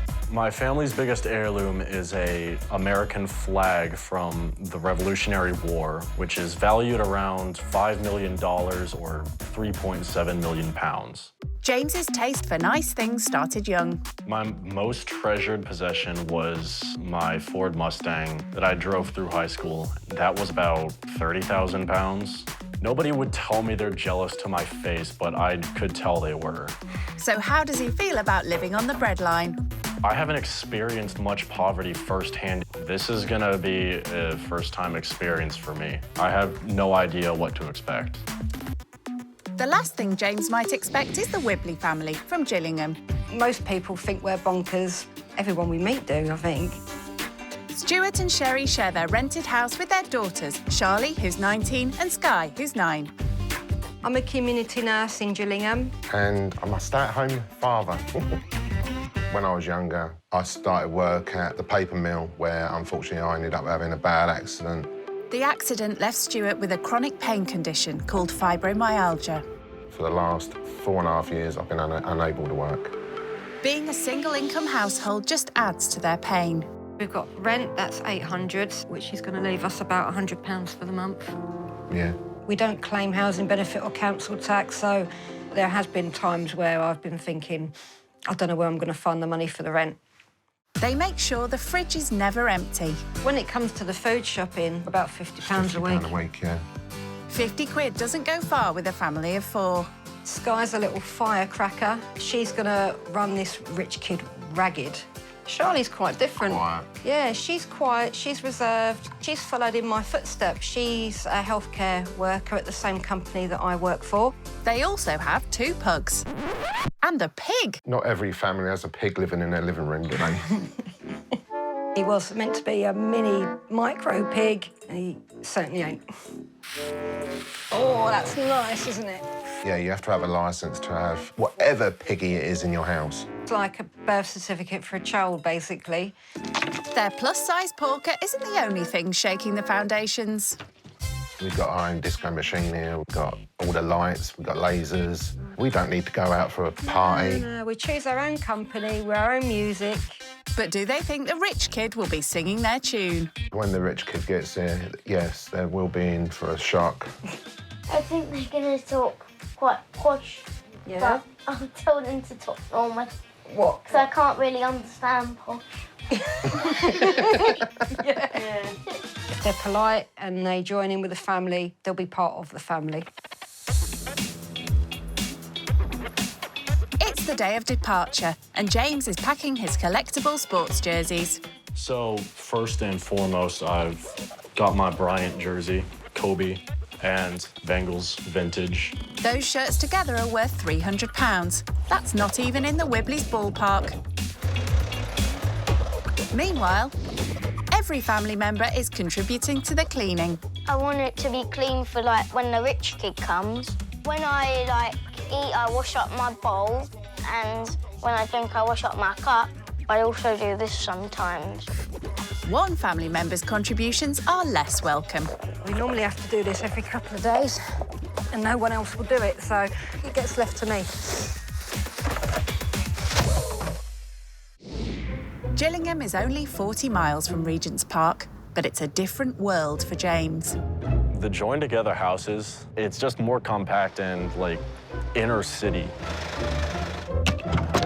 The square footage in one of these homes would be about the size of a barn in my part of the US. So is that a good thing, James? No, I wouldn't want to sleep in a barn. Inside, the family are placing their bets. So the bet, either a girl, we win. Yeah. Boy, they win.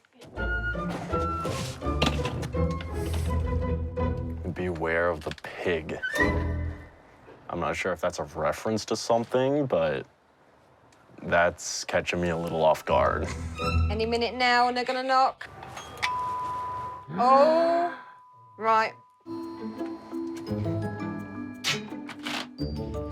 Hello there. Hey. Hey, how are you? welcome. How are you? I'm okay, nice to meet you. My name's Sherry. Nice to meet you too. Oh, is that a pug?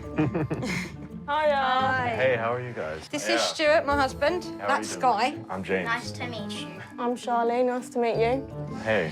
And this is James. James doesn't look like he's a rich kid, but coming down this way to Kent, I think will be an eye-opener to him. The Wibbley's two-bed terrace is small by American standards. This is mine and Stuart's bedroom.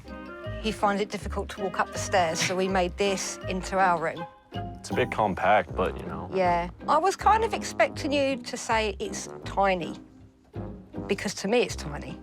That's bowing because we can't put no more at the top. The house is certainly packed to the rafters. Do you still live with your parents? I live on campus at Regent's University in London right now, but I've lived with my parents all my life, and we used to have like 5 acres. Now I think we got 4. A lot of it is forest, but some of it is space for our pool. Sometimes you just see a deer walk past the window. Oh, that's heaven. Well, James's life is proper privileged. I mean, he lives on 4 acres with a swimming pool, and it's just something that we would dream of. This is Charlie's, so Charlie's room is a little bit bigger than ours. This is a nice bed, though. She saved up and she bought that herself, and It looks like she worked hard for this. she works at the same company I do. She's a care worker. And then she's studying as well. She wants to be a paramedic. I could never do that. It's tough for the money. She gets paid about £9 an hour. I'm a qualified nurse and I get £12.73. And the things we have to do for that, some people, it's their worst nightmare. To me and to Charlie, we love it. When she told me about what she did for work, I just kept getting more respect for her because I can see they're a hard-working family. So I'm going to take you into the kitchen. We haven't got enough room to put more shelves up, otherwise we wouldn't have this stuff on top. Our kitchen is just more spacious. Yeah. So this is our bathroom. Again, it's quite tiddy, and you're quite tall, so you're nearly hitting the ceiling. And we only have the 1 bathroom. How many bathrooms do you have? 3. Oh, that'd be nice. One of which we don't use. But there's one thing the Wibbleys have which James doesn't. When I was in the kitchen talking to Sherry, I heard this noise and then heard something headbutting the door. And I look outside and I see a pig. Damn. When I saw the Beware of Pigs sign, I thought it was referring to the dogs because they looked like pigs. I was wondering what that noise was. This is Sam. Wow, he's a big boy. Yeah, you can stroke him. Oh, he's talking. I thought the pig was awesome. Living with it and cleaning up after it is obviously a hassle. I wasn't scared of the pig, I just wasn't expecting it. It's lunchtime, and James is helping Stuart prepare a fresh and healthy budget meal. Do you do cooking at home? Yeah, I cook when I get the chance. I make like salmon, burgers. I used to cook in a kitchen at a restaurant that I worked at, so. I always wanted a restaurant. That was one thing I wanted. My mum died not having a dream. That was a restaurant. What I wanted was an American diner, and I was going to call it Christine's Diner. Oh, so that's it's going to be like American English diner. That's nice. You still got hopes for that? With the pain I've got at the moment, probably not. I'd like to, at one point. Stuart's chronic pain condition was life-changing. I came out of work like 4 years ago now. I had an accident. I got crushed by a 2-ton paper reel. Wow. It's a shame because I love work. I bought my first house at 19, so I was your age. Yeah. And then I've gone there, so. The fact that he was actively working and then it just got taken from him out of nowhere, I mean, it was hard to listen to.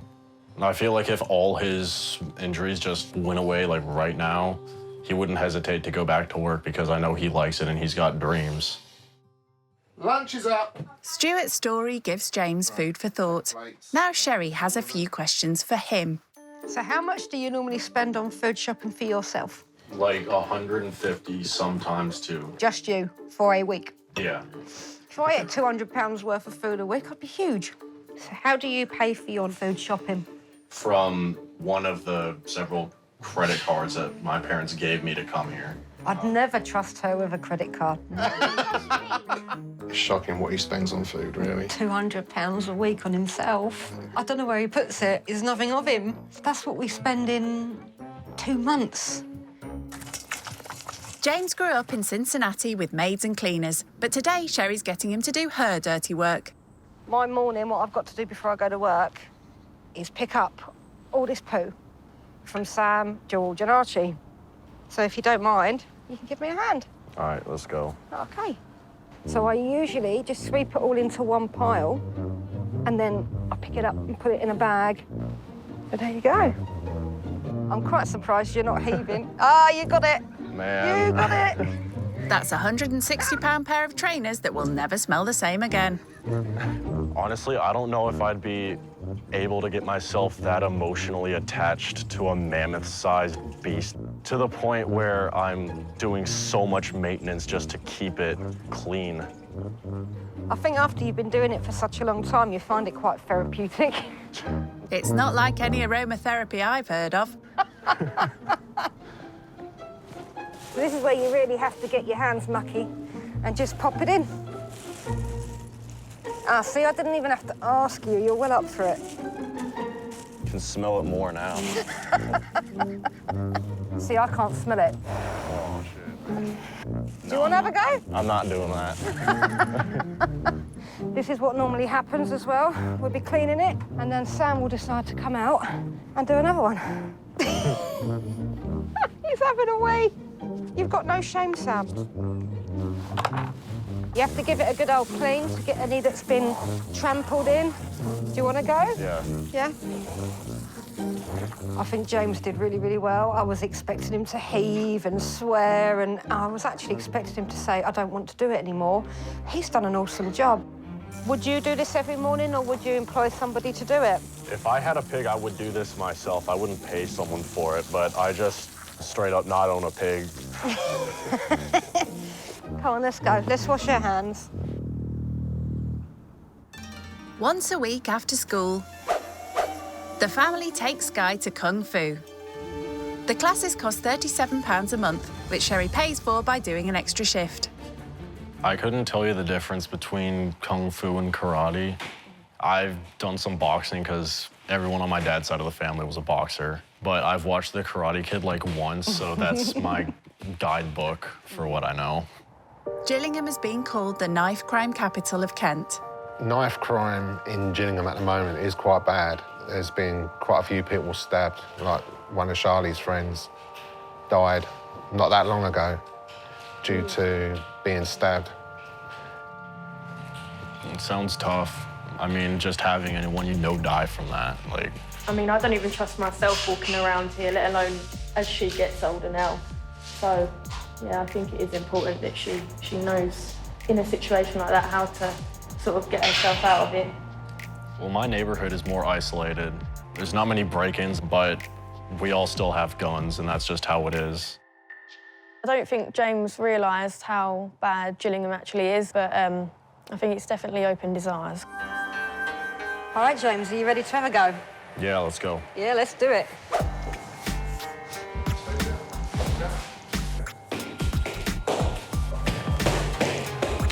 I really think this was cool. I learned some new things. You know, I learned some nunchucks.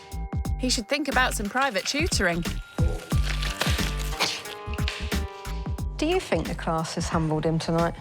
It's hard to tell with him. We can't figure him out. We're hoping that he's enjoying himself with us, but he's not an open book, is he? No. When we've asked him some questions about where he lives and the background he has, I do think he's playing it down a little bit because he's probably thinking that me and you, we're going to judge him. Yeah. We don't care what he's got. No. He just needs to be a bit more honest because we're not going to judge him. If the Wibblies have a little money saved, they put it towards something for the whole family. This month, it's a slap-up meal at Gillingham's finest greasy spoon. A family meal like this would be a day's wages for Sherry, so this is a rare treat. Thank you. Oh, and by the way, I'm paying for the whole thing. Really? Yeah, you guys have been so nice. Oh, thank you very much. It's no problem. It's good. Thanks are really due to James's parents. But the gesture means the Wibblies can splash out next month. Have you ever tried lobster? Once or twice, and I remember eating lobster in Florida, and I just despised it. Really? Like, I don't even know if I finished the whole thing. Oh, because I'd love that. I mean, I love crab. What about caviar? I rarely eat caviar, but, like, when it's offered, wow, those portions are huge. So how much is a tin of caviar? It could be like 200 pounds. Oh, wow. Oh. James's huge lamb roast dinner cost £6.20. He could have got about half a gram of Royal Beluga caviar for that. What sort of job does your parents do? So my dad sells machines for other companies that are selling them. My mom's a psychotherapist. How did they end up with money in the first place? My great-great-grandpa, his name was James E. Mooney, and he was just about the richest person in Cincinnati in the 1800s. You know, there's a street named after us in Cincinnati that I drive by sometimes. What a privilege to have a street named after him. I'd be so proud of that, and he needs to shout that out. You know, there's a Stuart Avenue, but it's got nothing to do with me. Do you worry that people only want to know you for what you have? Yeah, I'd rather meet a friend wearing the trashiest clothes I have, and if they stick around, then, you know, it's a good person. Because I did get that with you. I did get that feeling with you. You hold a lot in. You don't want to. You don't want to shout out where you come from and what you and your family have. I do think that he's worried about what people think of him. His family are worth a hell of a lot of money, but it really doesn't come across that way. He doesn't show off. But I would like you to know that while you're with us, it's not about where you come from and what you have. It's how you treat us and the way you are and how you've been with all of us. That means a hell of a lot. So by all means, don't feel like you have to lie about yourself. I want you to be honest. I'm glad about that. Thank you. Be honest with us. I would just feel weird bringing this information up out of nowhere. I would rather be asked about it than just to say it. That's why I don't feel like I'm trying to hold back. It just sometimes feels like that. The Wibblies weren't always on the breadline. Stuart's accident meant he had to sell his house, and they had few savings to fall back on.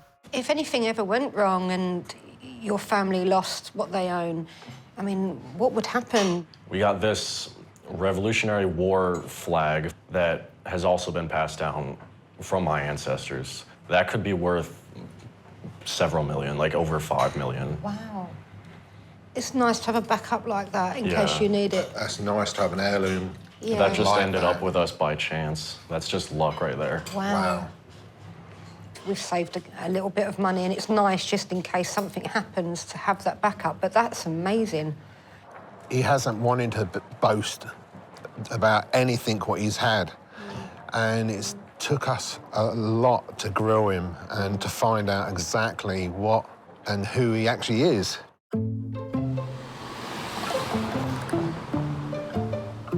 Back at the Wibleys' compact joined-together house, James is finding out where he's bedding down. For tonight, unfortunately, because we don't have a spare room, this would be where you're sleeping. But you've got a few housemates with you, George, Archie and Sam. I'm just wondering if the pig's gonna, like, straight up bite me in the middle of the night. Actually, the only thing that might bother you is he's a big snorer. That's fine with me. Have you ever slept with a pig before? Yeah, my ex. It's bedtime in England, but it's afternoon in Ohio, where James's sister Audrey lives. Hey, Jake. How are you doing? What's the experience like? First of all, look, this is their dog. Aww. They've also got a pig, in the house. Oh, my goodness. Are you healthy and safe? Being with the pig isn't hygienic, but it helps me see how much more spacious my living is right now. It's good talking to you. I hope I see you soon. All right, see ya. Bye, James. Not the chattiest of rich kids.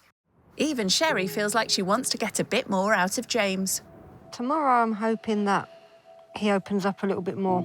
Yeah. And tells us a little bit more about himself. But most of all, to just be who he is. Sod what people think. They've got a good idea of my background. I just feel like elaborating on it to a certain extent would just be like boasting, and I don't want to be like that. Me and this pig have had a very busy day, so we're gonna kick it. No snoring, okay? Good night.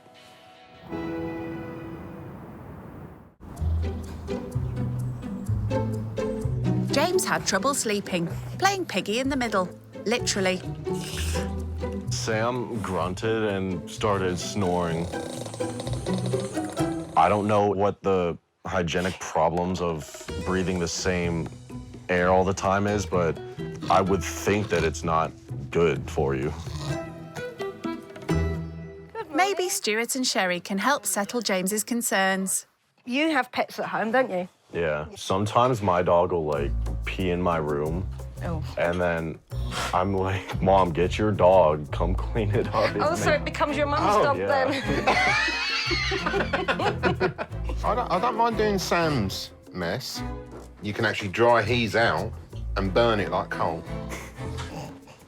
Really? I even cooked a bit of toast on it. Really? Despite this, they still let Stuart cook breakfast. Egg, bacon, chips, beans, and plum tomato. So it's our take on a full English, but with chips. I wouldn't say this is your Father Day, would you? Maybe my Father Day. The budget breakfast of own brand groceries costs just 70p each. The family's low budget also includes clothes. So this morning, Bargain Queen Sherry is taking James to check the rails at a local charity shop. James's daily wear is collectible sports jerseys, but Sherry wants to show him that fashion can be frugal. Today, I thought it'd be nice to find something for you. I don't like going and spending a lot of money on clothes, so we've got a budget of £10. All right. So yeah, let's get cracking. £10 would get Sherry an entire outfit, but James only has an eye for some novelty gear. These army jackets are dope. Are they like former uniforms or Sometimes, yeah. So where do you normally get your clothes from? Well, I go thrift shopping a lot. I got a jersey from an online vintage shop. That was $200. Wow. Pretty quality, so. 200, it's quite a lot. James's definition of thrift is about 20 times what the family's is. Hearing about Sherry's spending makes me realize that I got a sense of comfort knowing that I can go out and buy something that I might not need. And then Sherry might not have that option, so it's probably tough on her. This is 6. Should I try it on? Yeah, go for it. Yeah, this is cool. Yeah, I like this. I think I'm gonna get this. As soon as I came up here, I'm drawn to these straight away. I knew you'd like it. At my house, we got a closet full of stuff like this, but it's because my grandpa was in World War II. So, like, we've got his uniform in there. And wow. A lot of memorabilia from the war. I'm a very nosy person, so with James, he's intriguing me. He's got a different type of personality I've not met before, so I'm looking forward to getting to know him and him teaching me something. So what about a shirt to go underneath? See, if I go with something like this, then I look like the creepy uncle at Hooters hitting on the waitress who's half my age. At first, I weren't sure if he enjoyed it until we were making fun out of the shirts, and I think that melted it a little bit. But this one is cool. That is awesome. It's pretty fire. I might get it. It was £2.50 with change left over. Animal lover James is drawn to the collectible creatures. I'm gonna get the fox. Yeah, go for it. Considering this is 50p. That's awesome. So for £9, he's got all he needs for a 1970s themed army ceramics get-together. After his success at the charity shop, Sherry wants to test James's budgeting skills with some grocery shopping. OK, so your challenge today, you have to cook a dinner for all 5 of us on £5. So there's your money, and good luck. All right, thank you. Good luck. With his mask and a £5, he's got everything he needs. I think the worst-case scenario is going to be a frozen pizza. Or not enough to go around to everyone. Not enough to go around, because that's going to be the issue. There's 5 of us. Are we going to go starving tonight? Don't know. I might. James spends £200 a week on food for himself, compared to just £10 for each of the Wibblies. I'm looking for, like, the packs of 4, because I'm trying to make burgers. I know I need 4, but they've only got them in 2s. Is there another meat section? Okay, I guess these classifies buns. I'm gonna get one of those. Oh, this is perfect. Yeah, there's 4 already in here. 4 burgers for 5 people. Something's wrong with his maths. All right, so I've got about $1 to spare. You know, I'm gonna see if I can add some cheese. I mean, a pound. At least he got that right, in the end. Cheese is gonna be like 50 pence over the budget, so. James is already exceeding his budget. Perhaps he needs a different meal plan. I got 2 ingredients in my basket. I mean, that's all you really need when you're making burgers, so. But he has a novel idea to save money. So I'm not buying for myself, by the way, because I'm cooking for them, and there's 4 that I'm cooking for, so this works out perfectly. Starvation is not really a perfect solution, but he's making sure he doesn't go thirsty. So this right here, it's my favorite beer, and I can rarely find it being sold anywhere in the UK, so I'm gonna get 2. And that's gonna be 10 pounds extra, but I'm getting it. Under the family's regular budget, £10 would feed all 4 of them, 2 dogs, 1 pig, oh, and 1 fish for a whole day. How you doing? Very much. I've always realized that it's been harder for poor families, but this is some new insight to what it's like. That's $4.25, thank you. I didn't feel the need to get anything for myself. I guess I'll just starve. Spoken like a true student. Hello. Hey, hello, how did you do? I got everything I needed. It was $4.25. I got... Wow. Really? 75 to spare. You did better than me. Oh, I can't wait. Will they be so happy when they see what he's got?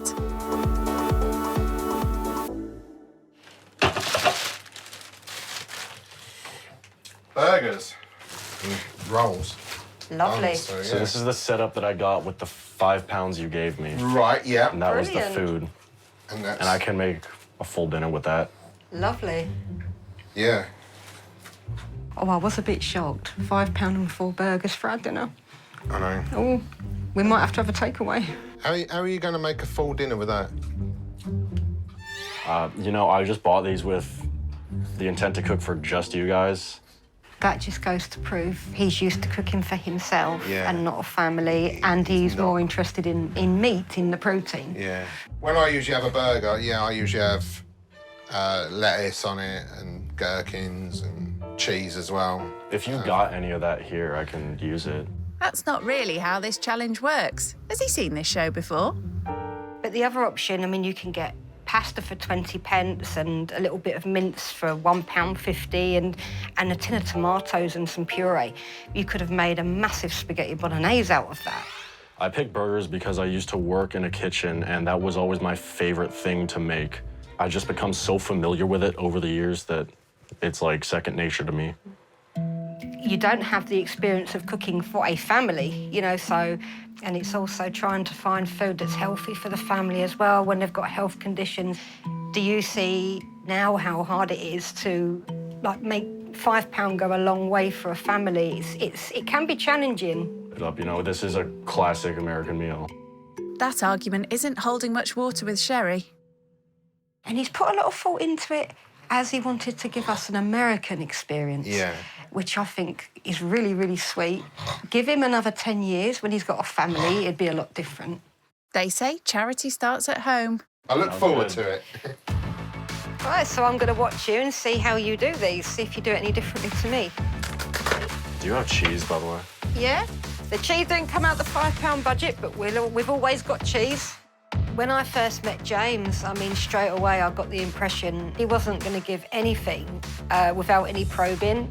He was showing off his skills, and I thought that would be a good time. So, James, what was your childhood like? My childhood's been all over the place. I remember a lot of the good times, but, you know, there's been a lot of bad times too, so. Does that affect how you are now? It's part of the reason that I don't let money define me. I've experienced that firsthand. Money can't get you out of everything, so you gotta be your own person. He did tell me that he's had some traumatic experiences of his own. I wasn't going to pry and ask him what they were, but then that was an opportunity for me to tell him about my childhood. My childhood was not a happy one, and what you've just said, I identify with that. I mean, my mother, she was mentally ill, so she never used to cuddle or kiss us. She would use money and buy us things to show us that she loved us. Because of the abuse I had growing up, I become very withdrawn. So a bit like you know, your experiences change who you are. Sherry told me some of the darkest times in her life, like some heavy stuff. No matter how much darkness you've been through, you can't give up on being good. And I've seen that a lot with all of them. You know, a lot of this has been about the difference in wealth and lifestyle. But to me, it was way more than that. You know, not only just how you live, but your personalities, what you've been through, and no matter how hard it is, you still opened up, which I can respect because it's never easy to do that. That's one of my challenges. Like, I just have a hard time opening up. Like, I feel like when I came in here, I was just going over to a family friend or something for, like, dinner. You've made it easy, and you've taught me things. You've taught me to just have the bravery to try things out. Even if it's scary, give it a go. You've given me that buzz to try something out of my comfort zone. I see a lot of good things about you, and if I had a son, I would have liked to have had one like you.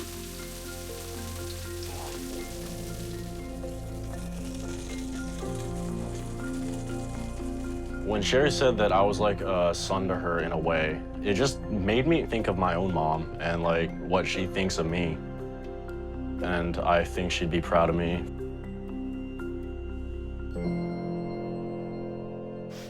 All right, this is probably the most minimalistic way I could present these. Well, lovely, thank you.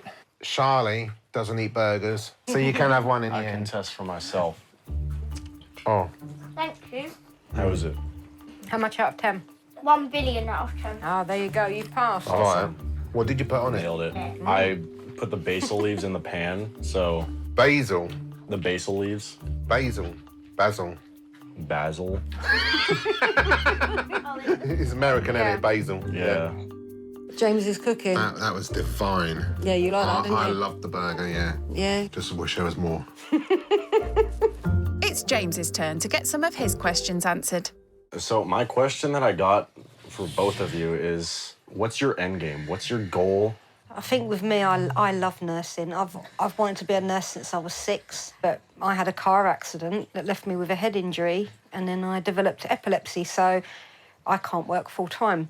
So I'm hoping that that gets under control so I can work full-time so we can afford a mortgage. I want to get back on the property ladder. Yeah, that's our dream, to have our own house. Okay. Something that we can leave to the kids when we're not here. And my other goal is to lose some weight. and a lot of that's to do with the tablets I'm on, so... You got some really good goals that you set for yourself. Do you know what? When James started asking us questions about what our ambitions are, it showed us that he was interested and he wanted to know us. And that's the first question he's really asked. It's James's last night with the Wibblies, and Stuart is pulling out all the stops with his DIY disco. Surprise! Oh, this is hype, man. We don't go out to nightclubs. We have our nightclub here, and it's our appreciation to you. This is awesome.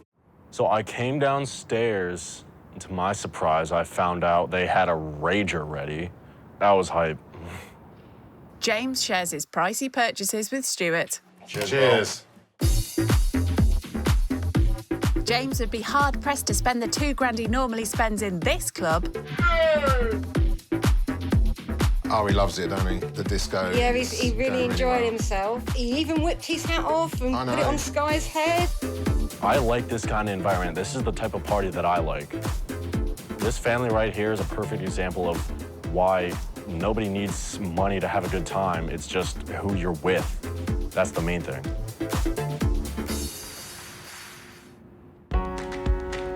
After a late night clubbing in the living room, it's coffees all round this morning. I've got you a coffee, James. Oh, thank you. That's all right. So how are you doing with this whole experience? It's been pretty good to me. I had some good nights here. I slept well. Pigs just like, after a while, you don't even notice it. How's your week gonna go? Tomorrow and Friday I'm working. And you're working at where? It's a community care company, so we deal with people that have been given no longer than 3 months left to live. As much as it's upsetting, it is very special. What are you studying at university? I'm studying business right now. Do you enjoy business? Yeah, I've always had an interest in it. That's the thing, it's a lot easier when you go into something that you like doing. Now, how many hours do you normally work a week? So it varies because I'm on a 0-hour contract, which for me is good because it fits around college hours. I think the lowest I've probably earned 150 a week. What do you use that for? Eventually I want to be able to move out, so I am saving for that. But I've always said even if I did win the lottery or I come into good money, I wouldn't not work because it's more than just the money, I think. Time has run out for rich kid James's skint experience. I'm honestly probably gonna miss this place. I've gotten to know them so well that it just feels familiar to me now, to the point where I feel now they're friends. But he has had an important realisation about himself. When Sherry told me that she got the vibe from me that I couldn't really open up easily, that was something that I didn't even really see about myself, so I'm gonna remember that. My mom is a therapist, so I spent my whole life just getting analyzed with everything I do. So that's where it stemmed from. Hi. Hey. Oh, so you're all packed up? Yeah, I'm all ready to go. Oh. I'm definitely gonna miss all you guys, but I got something for you before I go. I got you champagne, because I know we were going pretty insane last night. Yeah. So, and then I got you a set of 3 mugs. That looks lovely. And then, Sky, I got you a University of Cincinnati football jersey. Oh, wow. Oh, that is absolutely lovely. It's a good team. They're undefeated right now. This is our message to you. This is what we've been trying to tell you, and we know that you've got the message. Yeah, this is awesome. Oh, wow, this is cute. Thank you for this experience. You're a lovely man with big ambition and determination. It's been fun. I hope the pig didn't scare you. Yeah, this is me. That's you, studying. Yeah. That's your life for the next 3 years. Yep.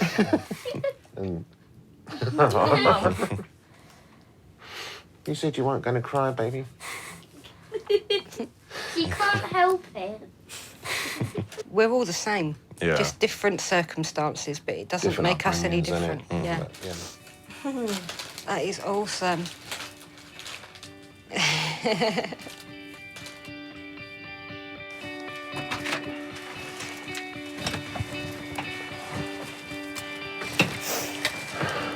Hi, it's Hi, lovely guys. to see you. I had a great time with you. See, I've never had a son, and that used to upset me, and now I kind of feel like I've got that. I know that feeling. I love you all. I love you too. And you, Bye. take care. Bye. See ya. Oh, I think we're always going to be here for James, don't you? Yes. He doesn't have his family in England, so, yeah, he's always welcome. Definitely. I definitely have made a new group of friends here, and I'm going to stay in contact with them. I feel like I'm going to be more curious about people now, just whoever it may be. No matter the wealth, I'm going to wonder about what their life is like, and they helped me to be more open-minded in a way.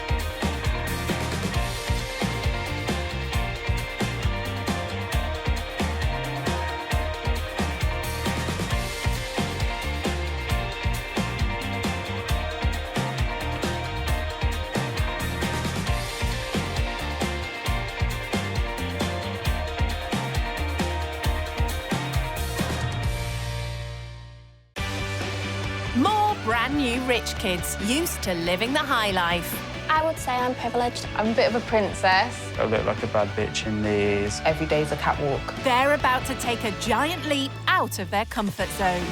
I feel like I've just been dropped into a parallel universe. It does look a bit rough. They'll stay with typical British families living on the breadline. Look at the car. It looks like it's cost a lot of money. I really do want to get out of the situation. Literally, I get paid, and the next day I have no money. They'll learn what life is like I thought it was going to be easy and a breeze. It wasn't. for those struggling to get by I did 6.5 months eating out of bins. and the sacrifices they make. She's always trying to make sure we're okay, and she doesn't even check on herself. Will the cash-strapped families change their views? I see a lot of good things about you. And will the rich kids learn It's Chanel. I've never even heard of Chanel. there could be more to life I just can't believe people live like this. than money? Nobody needs money to have a good time. It's just who you're with. I'm just an emotional wreck. When rich kids go skint. This is 24-year-old rich kid Mercedes from London, a pampered heiress to one of Nigeria's richest families.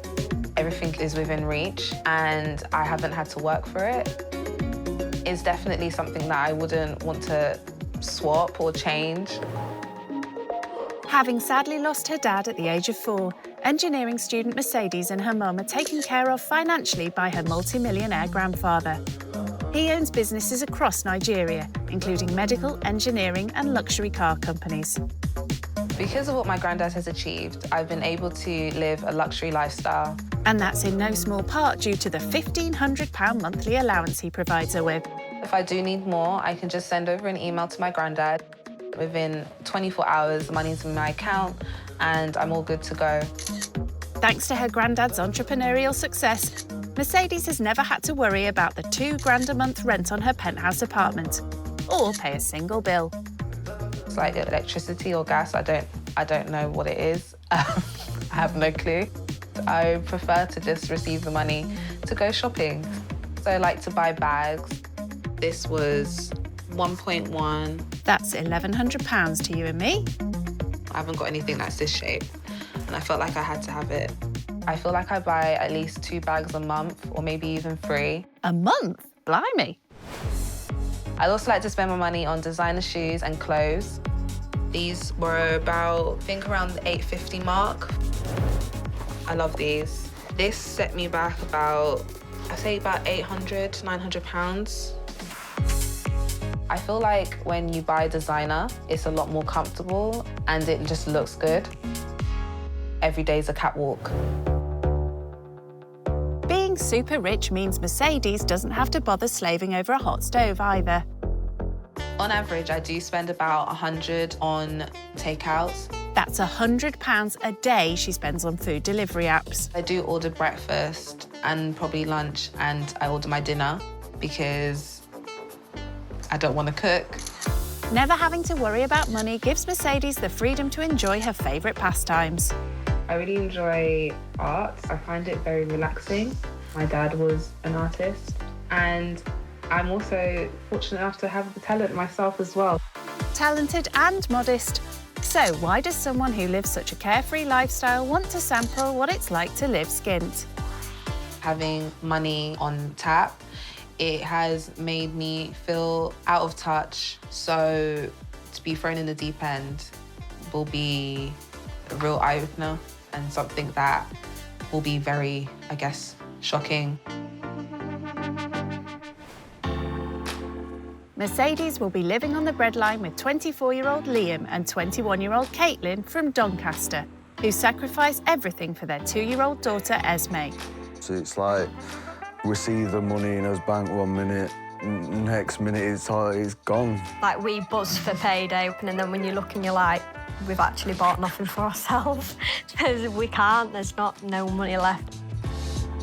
With neither Liam or Caitlin currently in work, the couple scrape by on universal credit of just £548 a month. If it's a good month, we normally left with about £200-something. But then we have to obviously save that when we run out of food and things like that. With daughter Esme to provide for and another baby on the way, simply putting food on the table can be a real struggle. That's how life is, it's just one big fight. You're always thinking, where's this money gonna come from to pay for that? I did, like, odd times sell my Hoover and sell my TV, and there has been times it has been really, really hard. Things may be tough, but Liam and Caitlin are determined not to be on benefits forever. I do want to work, 100% want to work. Bricklaying, gardener, anything what can just get me out there and earn money for my family. With the family squeezed into a cramped 2-bed council house, the couple are keen to see how the rich kid will cope. It's going to be a big difference. I've seen quite a lot of rich people are a bit... snobby. Yeah. With a bag bulging full of designer gear, it's 10 a.m. as Mercedes nervously heads the 160 miles up north for the very first time. And as she reaches the outskirts of Doncaster, it seems the town certainly has the wow factor. Wow, this is... wow. It looks so different to what I'm used to. I've never actually been out of London. There's rubbish everywhere and just overgrown, not looked after grass, and I'm actually kind of scared about where we're heading to right now. I feel like I'm in Coronation Street or Emmerdale. This is... this is different. Wow. Oh, is this a... Yeah. Wow. Yeah.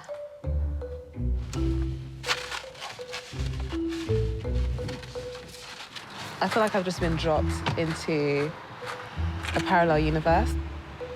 I saw newspaper in someone's window as a curtain, and I'm really hoping that's not where I'm going. I'm getting really, really nervous. Yeah, I am now. I feel like I'm Beyonce or something. That's why everyone's looking at me like I'm a foreigner. I feel like a foreigner. The houses look like boxes. They're very small. Oh, no, there's rubbish in the backyard. Oh, my God. Oh, my nails can't even. Hello. I'm Caitlin. I'm Liam. Hi, Liam. Come in. Okay, yeah. Yeah. Okay. Thank you. Saying hello, Esme. Hello. Saying hello. So as you can see, our living room is very small. Very small. There's not much room. Yeah, this is it's probably as big as my wardrobe, so it's very Wow. It's very Do you wanna surprising. look round the rest of the house or do you want 2 minutes? Yeah, sure. Seems the rest of the rooms aren't much bigger than her wardrobe either. This is the bathroom. Quite small. We like it though. It's a decent size to us, isn't it? Yeah. I mean, yeah. Still haven't finished my floor yet, but you know. Oh, no, yeah. I'm sorry, I'm so lost for words. Okay. Show you me baby's bedroom. Okay, she's got a room, that's good. Oh. As you can see, she has got a wardrobe, but it's like, I ain't got nowhere to put it. Obviously, we're having another little girl as well, so it's... Oh, no. I'm sorry. I shouldn't say no. Congratulations. Thank you. Oh, no, to see how small it is. Yeah. Where was you plan to put in here as well? Yeah. Oh. Bunk beds. There's no room to swing a cat next door. And this is our bedroom. Oh, wow. The bed takes up the whole room. Yeah, Okay. literally. Oh, this is a very small house. As you can tell, we can't even have a wardrobe. Yeah, about to It's say, the storage. There's no storage. like we've got to just put his clothes like on a box or in a little drawer. So you haven't got a wardrobe? No. Oh. Oh, wow.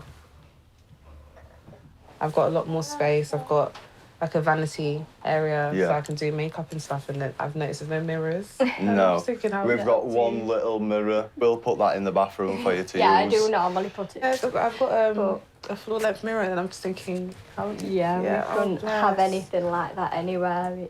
Wow. Okay. There's always the outdoor area if Mercedes needs some space to herself. So what's the plan with the garden? Eventually, I want like a big shed at back. Okay. A big decking, loads of decking here. That to us is a lot of money. Yeah, no, That's just like thinking- shopping for 2 months to us. It's, Really? Yeah, it's a Oh, big. wow. Okay. So what's Mercedes' verdict on her first time inside a cramped council house? You can barely come inside. I had to turn sideways to go past the sofa. One thing I like is space. Just have my own space to just, you know, chill out. And I feel like everyone's on top of each other in here. I keep forgetting she's even pregnant, so there's another child coming. So I don't know how they're gonna cope. With such cramped living quarters, the only option is for Mercedes to bunk down in the living room. Very close to the door. I'm a bit worried about safety. There's not a lot of space at all, I would say, for all my things. Even unpacking, I'm struggling to see where I'm gonna put the stuff.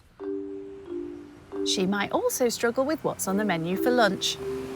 Normally, Mercedes would just order an expensive meal in from one of her delivery apps. What do you normally eat for your lunch? I like salmon or sushi or like prawn. Yeah. Like noodles and stuff. No posh seafood on the menu here, but it seems Mercedes is in luck with the noodle part. I have pot noodle. I'm probably gonna sound really dumb. So it's got noodles in it. Yeah. And it has got chicken in it. Or chicken flavour. It's just a chicken flavour. Yeah. Yeah. And how do you make it? You put it boiling hot water out your Kettle kettle. water, and then, yeah. Okay. See, I'll try it. Try it? I'll Yeah? try it. Yeah. Why not? I'm still trying to understand that it sits in the cupboard. It doesn't go off. I don't know. Oh wow. It looked like it was growing in the water. It's a shame that's the only option for lunch. So how much do you normally spend on a budget on lunch then? £35 for my lunch. It's like 2 weekly shop on everything. Wow.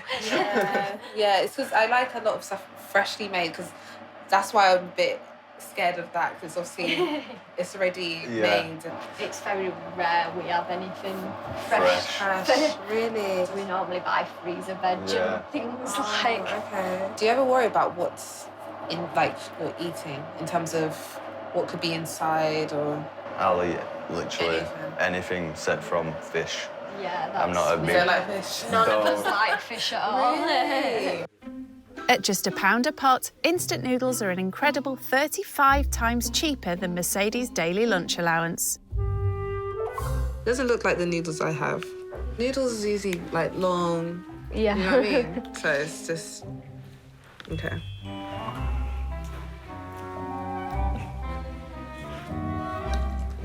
Not very nice. Sorry. Doesn't got a lot of flavour. It made me laugh. She kept poking about at the noodles and... To us, it's fine, but obviously she's used to eating proper stuff and expensive food. I feel like they're very conscious of having a lot of what they can afford, and things that I think are important, such as vegetables, fruits, are being left out. I don't think that's too good, because obviously you've got a little kid. She is pregnant, so it's a shame that being healthy doesn't look like it's that much of an option. Financial constraints certainly limit many of Liam and Caitlin's options in life. They're keen to hear about what it's like for those who never have to think about what they spend. So do you currently work then for your money? I don't know. My granddad, he's a millionaire, and he sends money down to me and my family. So anything we need, just ask Granddad. He sends roughly about 1.5k a month to me. And I've not even seen a grand. Never mind anything else. I tend to just spend it on bags and stuff. I haven't even got a bag. You haven't got a bag? No, I haven't. I just stick my money in my coat pocket. Wow, okay. What is your most expensivest bag? I have a Louis Vuitton backpack, which is £6,000. Wow. Yeah. God, I think actually £6,000, is that a lot of money to you? I wouldn't say it's a lot, because when I need something and I just ask for it, it feels like there's no limit. Yeah, so it's wow, that is like... It's like it's a complete shock. So much money. Oh, God.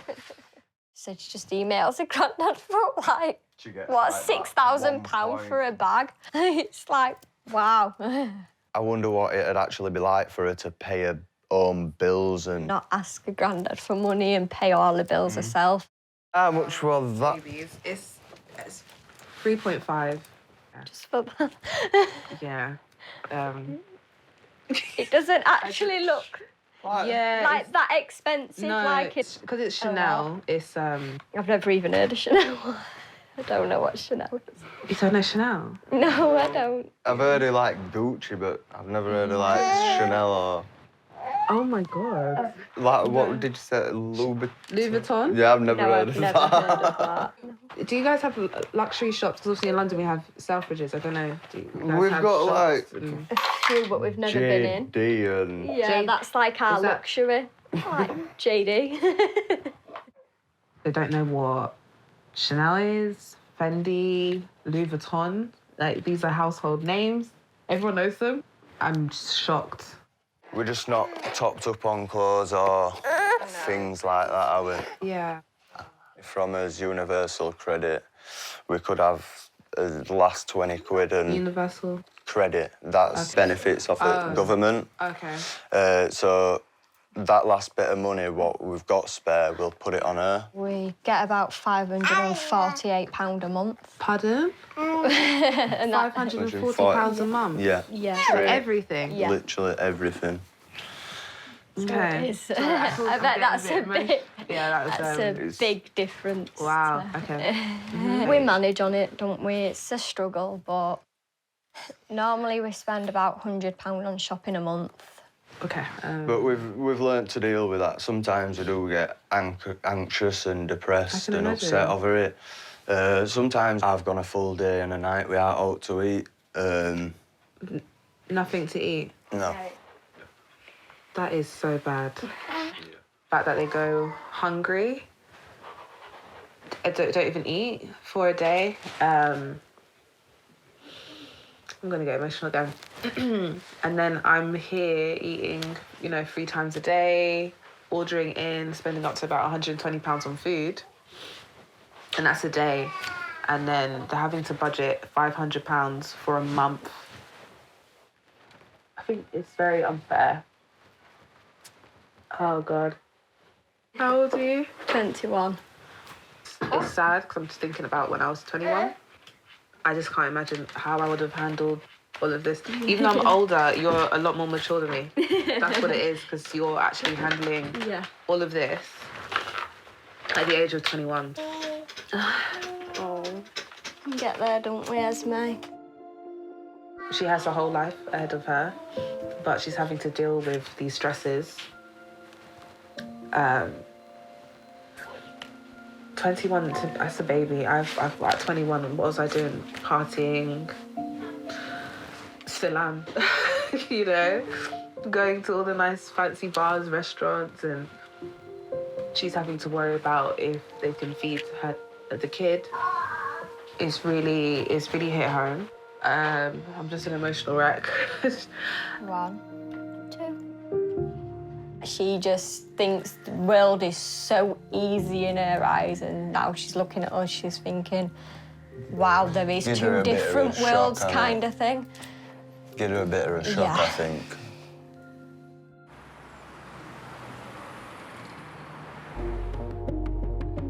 Keen to give Mercedes a reality check, Liam has brought her to Doncaster Town Centre. With family finances stretched to breaking point, Liam sometimes has no option but to consider pawning personal items.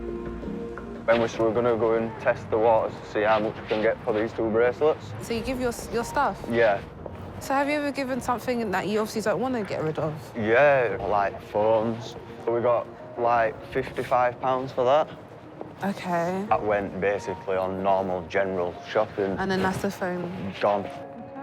The local pawnbroker in Doncaster offers loans with items of property used as a security. You're all right, look. I'm just wondering. The potential of having to hand over personal items is always heartbreaking for Liam. Right, my love, so this one I'll be able to do £30 on for the bracelet and the charms. That one I'll be able to do 185. Yeah, 215, darling, altogether. Today was just a tester, just getting the items valued, not handing them over. But Mercedes is shocked to learn that they might have to hand over some of their valued possessions next time. And if they couldn't pay back the loan secured on them within a month, they'd lose them forever. Sometimes we've just got to get on with it and do it, end of the day. If we need food, if we need gas and electric. Times are hard, times are hard. We've been through it enough, so... Caitlin's bracelet is a gift. She doesn't have a lot. So, having to possibly give away things to pay bills.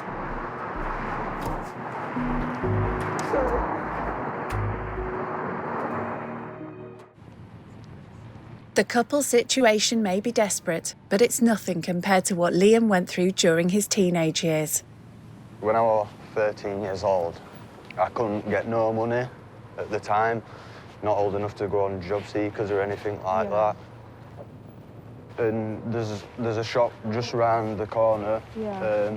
I had to sleep underneath it for 6.5 months.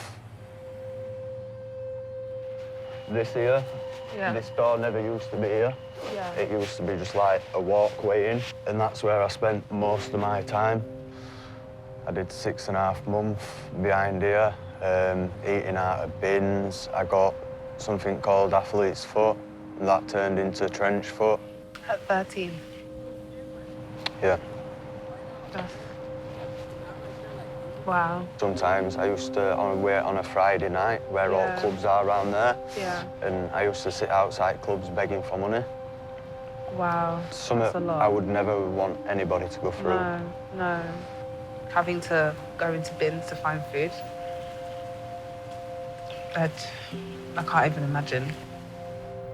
Bits being gone off. I'd eat that because I've had to eat out of bins. Yeah. Very painful. It must be bringing back a lot of horrible memories. It does. But I am who I am today because of that reason. Yeah. Eventually, I went to live with my nan. My nan got me into college. Studied catering, and I just felt like I wasn't good enough.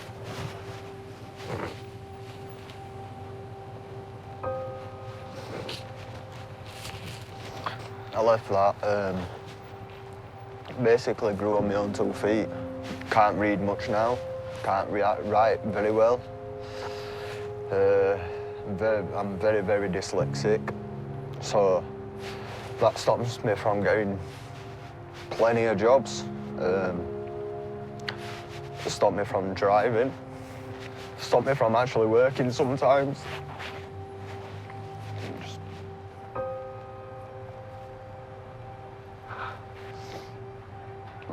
I managed to literally pick myself up and basically be who I am today. I'm a good guy if people see that deep down. You are.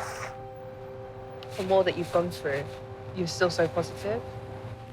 You're an amazing person, I must say.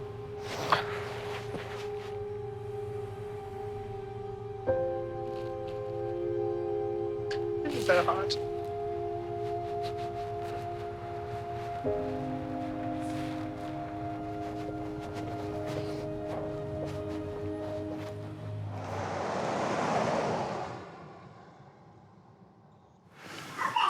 It's dinner time. Thank you.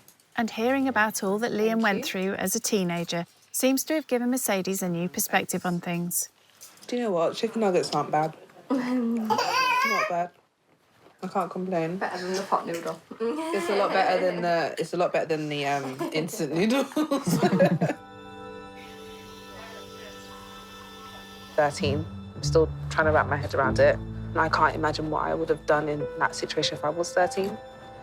The fact that he has a roof over his head, you know, and food, even if it might be chicken nuggets and chips, is something. And I'm sure anybody would pick that over eating out of a bin.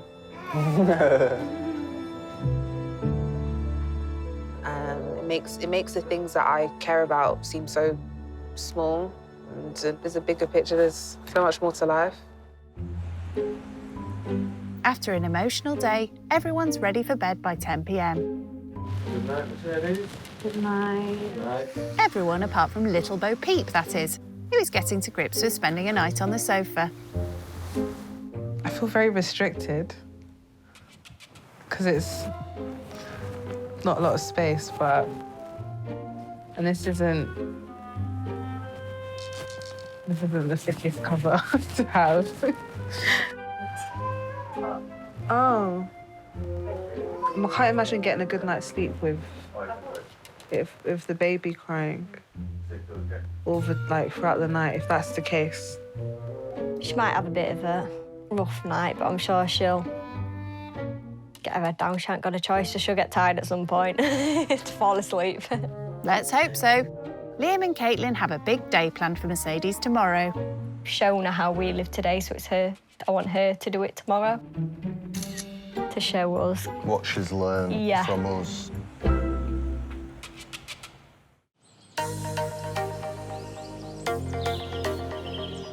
It's a new day and a new hairdo for Mercedes after swapping her luxury king-size bed for a night dossing down on the sofa. I did feel a little draft because obviously I'm so near the window, but I didn't feel like I was on a sofa, which I was very surprised at.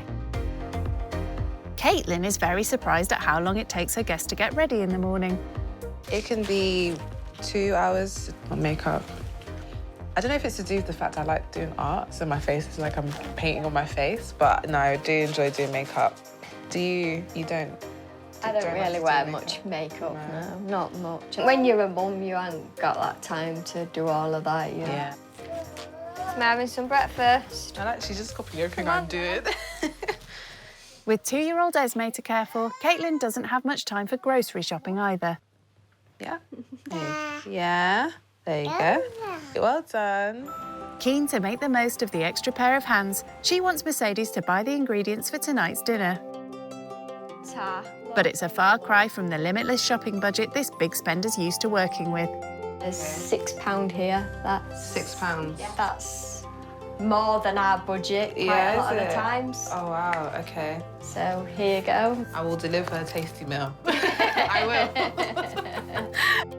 Along with her designer bag and £500 designer trainers, Mercedes will also have to put a thinking cap on if she has any hope of sticking to Caitlin's tight budget. Okay, I'm off, so see you. See you when you get back, see what you've bought. Yeah. Good luck. Thank you, I'm gonna need it. I'm a bit competitive, so I'm gonna take this very seriously and hopefully I'm gonna have some good results, but I'm not expecting much with just £6. I am a bit worried about what she's going to buy. She's never really cooked before she orders in. Hopefully she uses it wisely. Like she said before, she's never been to a supermarket. Seems for now, Mercedes is still avoiding the big high street supermarkets. I'm going to the market. I've decided that's probably the best place to go because I'm looking for fresh. I feel like they've been eating way too much freezer food, and I'm just hoping that I might be able to barter my way and get a couple deals. Who knows? Having spotted a butcher's stall, she quickly decides that a roast dinner may be her best option. It'll just mainly be chicken and veg, so it'll be very healthy. Hopefully very tasty. Hopefully, though, it's going to be cheaper than £6, but who knows? Hi, do you guys sell chicken? Chicken fillets? And then how much? £8.50 a kilo. And how many is in a kilo? Is it about 4? Jesus Christ, I can't afford to get chicken. Now she knows how Liam and Caitlin feel. Is this beef? Okay, so if I wanted £3 worth of that, is that possible? Of the diced, yeah? Okay. I have to completely change the dish, that's fine. I've got some meat for £3, so I've got £3 left. At least I've got meat. I feel like a dish is not really made without some kind of meat. Okay, thank you. Shopping on a budget is certainly proving quite an education.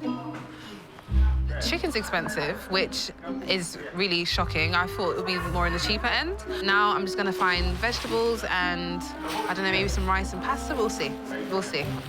We've got carrots, we've got mushrooms. Okay. I'm seeing the price and that's already £3 gone. I don't even know what I'm cooking. Time to focus. There's a hungry family counting on you.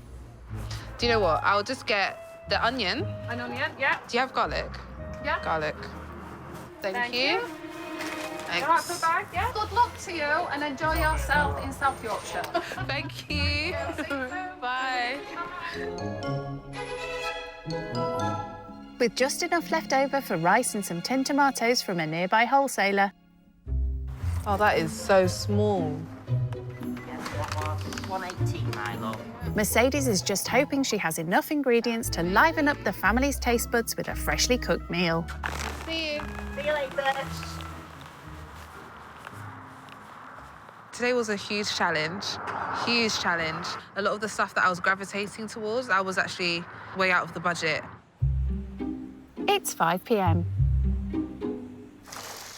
Back home, Caitlin's keen to hear about Mercedes' first ever experience of shopping on a budget. Hi. Hiya. How did you get on? Oh my God, it was a nightmare. It's just the things that I wanted to get were just not in the budget, yeah. I'm hoping you guys like beef. Yeah. Did you stay within the budget? I did, surprisingly. That's I have great. 50p change. Wow, very well. Thank you. Mercedes may be able to give herself a pat on the back for her savvy food shop, but the person who orders in every night now faces her next challenge, producing a budget meal for 4. I'm making like a Nigerian-inspired stew. It will just activate those taste buds that I'm sure are dormant because they eat chicken nuggets. Fortunately, they don't have a chopping board, so I'm using a plate just to, and the knife is very blunt. Those 2-inch nails aren't helping either. Oh my gosh. So I'm struggling. This is embarrassing. I can't peel the onions. I guess it shows that I don't really do kitchen things.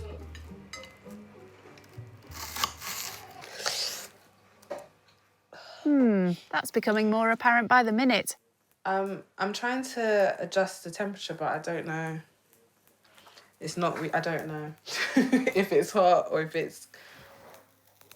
It sounds like something's happening. I don't want to touch it, but yeah, I'm going to leave it to simmer. I don't know, just leave that simmer. Slaving over a hot stove may not be one of Mercedes's passions, but art certainly is. While the dinner cooks, she's decided to put her talents to good use with a surprise for Esme. Do you guys mind if I become a bit creative in Esme's room and just do little designs and stuff? Yeah? That's fine. Is that fine? Yeah. Okay. Thank you for trusting me. Esme will be sharing her bedroom with the new baby in a few weeks' time. Mercedes reckons it could do with a little brightening up, using some paint and decorations she bought with her own money earlier. Got some wall art, really cute rainbows. I'm gonna stick them up. Esme is such a girly girl and she appreciates everything girly, so I feel like a unicorn would be really nice in the room. Sharing a small bedroom is a far cry from all the privileges she enjoyed as a child. Everything I'd ever wanted was just everywhere. I had every Barbie, if there was a new Barbie house, I had it. Half an hour later, it's time to see what the family make of Mercedes's makeover.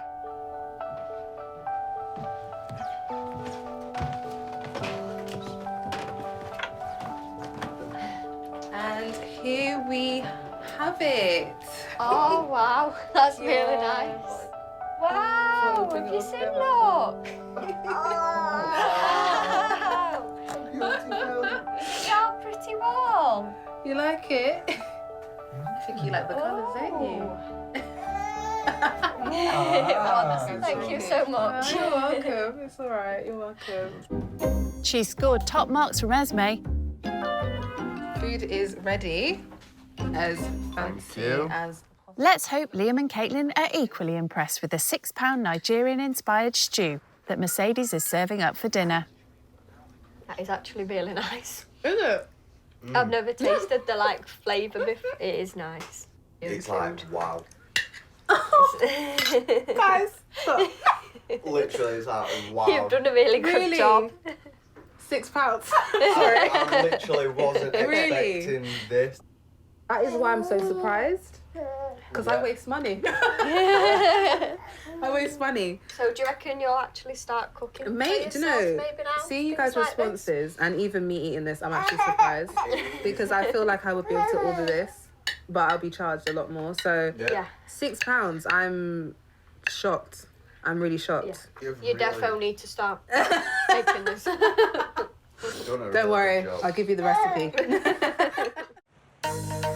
It's the morning of Mercedes' last day learning about the financial struggles faced by Caitlin and Liam in Doncaster. Both have ambitions to get a job, but one big hurdle in their way is the cost of a driving licence.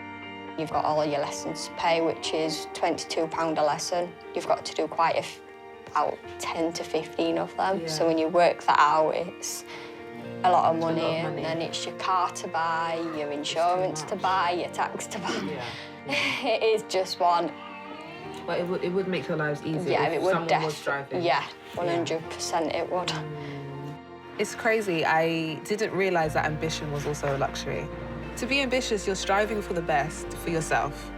But you can't do that if everything around you don't have the resources to do so. I think you have to be a very strong person to be in a situation like this for such a long time. So have you ever thought to yourself, how are you guys gonna get out of it? Or do you, I'm sure you guys think about it. Do you maybe have a plan, or is it just, We do, kind of. We both want to do things in life. It's just getting to that point. Getting to that. You don't think about it too much because then it gets you down then and then. One thing that really does get the couple down is having to resort to desperate measures when their grocery budget runs out. Hello there. Hello. Is it Liam and Caitlin? Yeah. It is. Right, we're expecting you. In the last year, almost 2 million people used a food bank in the UK. This one, run by the local authority, provides a lifeline for Liam and Caitlin when they don't even have enough for the basics. I've got some spaghetti hoops, some more spaghetti. Did you get the corned beef? Yeah. Yeah. Some corned beef. We haven't had that for a bit. What's your plan with all this stuff that you're collecting? Like, we've got the can of mushrooms and a bolognese sauce. I know I've got a bit of mince at home, so I can make that into a nice meal. I've got some pasta with that. Okay. All the stuff that you're getting, it's meals. Yeah, meal after meal after meal, basically. That's really good. That's really good. How popular would you say that this service is? It's extremely popular. We have supported probably since the food bank started about 6 years ago. I think it's about 10,000 people have actually received support. Wow. No, John, you like rocket lettuce, don't you? Yeah. Yeah. Food banks are amazing. I'm really happy that things like this are actually available to people that need it. And it's just amazing that people have such good in their heart that are willing to volunteer. Yeah. I'm definitely going to now, want to volunteer. I definitely want to take the opportunity to give back to the community. Are you okay? Thank you very much. Thank you. It's been an emotional few days, but Mercedes' time living skint with Liam and Caitlin is over. Going back now, I feel completely different to how when I first came in.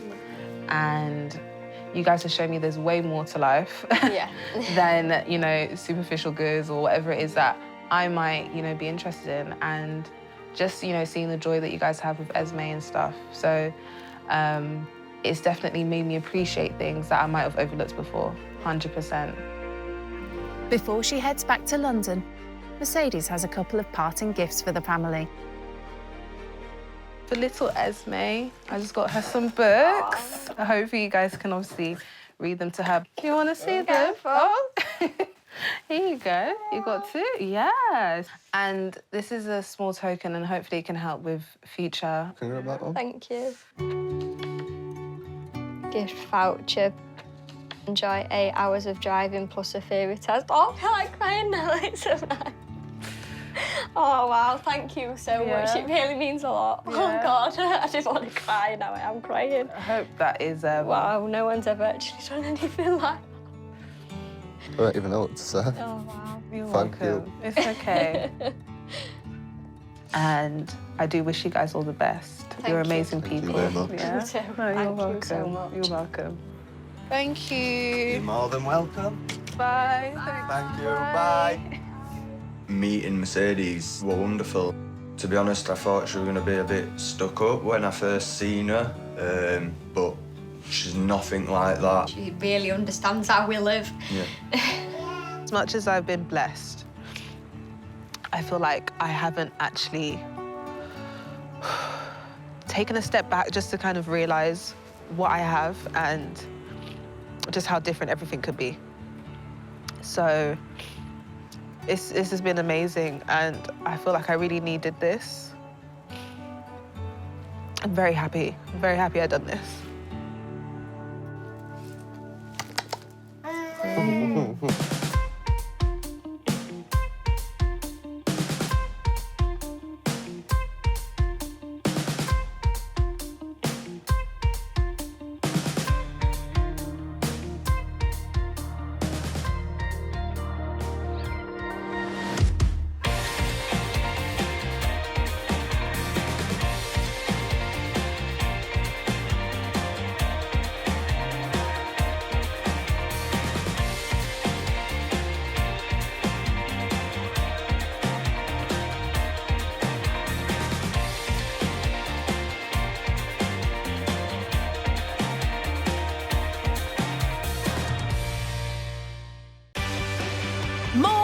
new rich kids used to living the high life. I would say I'm privileged. I'm a bit of a princess. I look like a bad bitch in these. Every day's a catwalk. They're about to take a giant leap out of their comfort zone. I feel like I've just been dropped into a parallel universe. It does look a bit rough. They'll stay with typical British families living on the breadline. Look at the car. It looks like it's cost a lot of money. I really do want to get out of the situation. Literally, I get paid, and the next day I have no money. They'll learn what life is like. I thought it was going to be easy and a breeze. It wasn't. For those struggling to get by. I did 6.5 months eating out of bins. And the sacrifices they make. She's always trying to make sure we're okay, and she doesn't even check on herself. Will the cash-strapped families change their views? I see a lot of good things about you. And will the rich kids learn? It's Chanel. I've never even heard of Chanel. There could be more to life. I just can't believe people live like this. Than money. Nobody needs money to have a good time. It's just who you're with. I'm just an emotional wreck. When rich kids go skint. I spend over £1,000 on shoes a month. Rich kid Jess is the daughter of a retail and property millionaire. When I was growing up, I wanted for nothing. My parents did everything for me. At 24, she still lives rent-free at the family's £1 million mansion outside Liverpool. I could get my own place, but here I have so much space. My mum does my washing, we have a cleaner, and I just love being with my family. Her parents' generosity also stretched to a £32,000 runaround.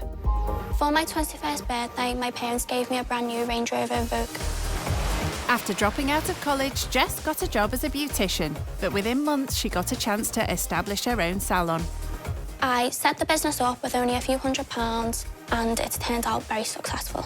It's important to me that I work really hard. Even though my parents are wealthy, I want to be just as successful as them. And it's just as well, because she also works hard at spending money. I love shopping. Shoes are my thing. Christian Louboutin, Jimmy Choo, Alexander McQueen and Valentino.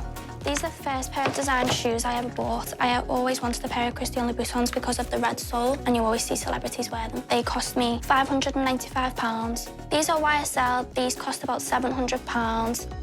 £700? You could buy a car for that. Not Jess's car, obviously. This is my Louis Vuitton Speedy bag. This probably cost around £1,000. I very rarely use it. I even forgot I had it. But will she miss her luxury lifestyle when she goes skint? I'd be worried about sleeping on a couch, unhealthy food and tap water. You know the rim, and it's like black. Ugh. Picky drinker Jess has a point to prove. I want to prove to the family just because I have money doesn't mean I'm a spoiled brat.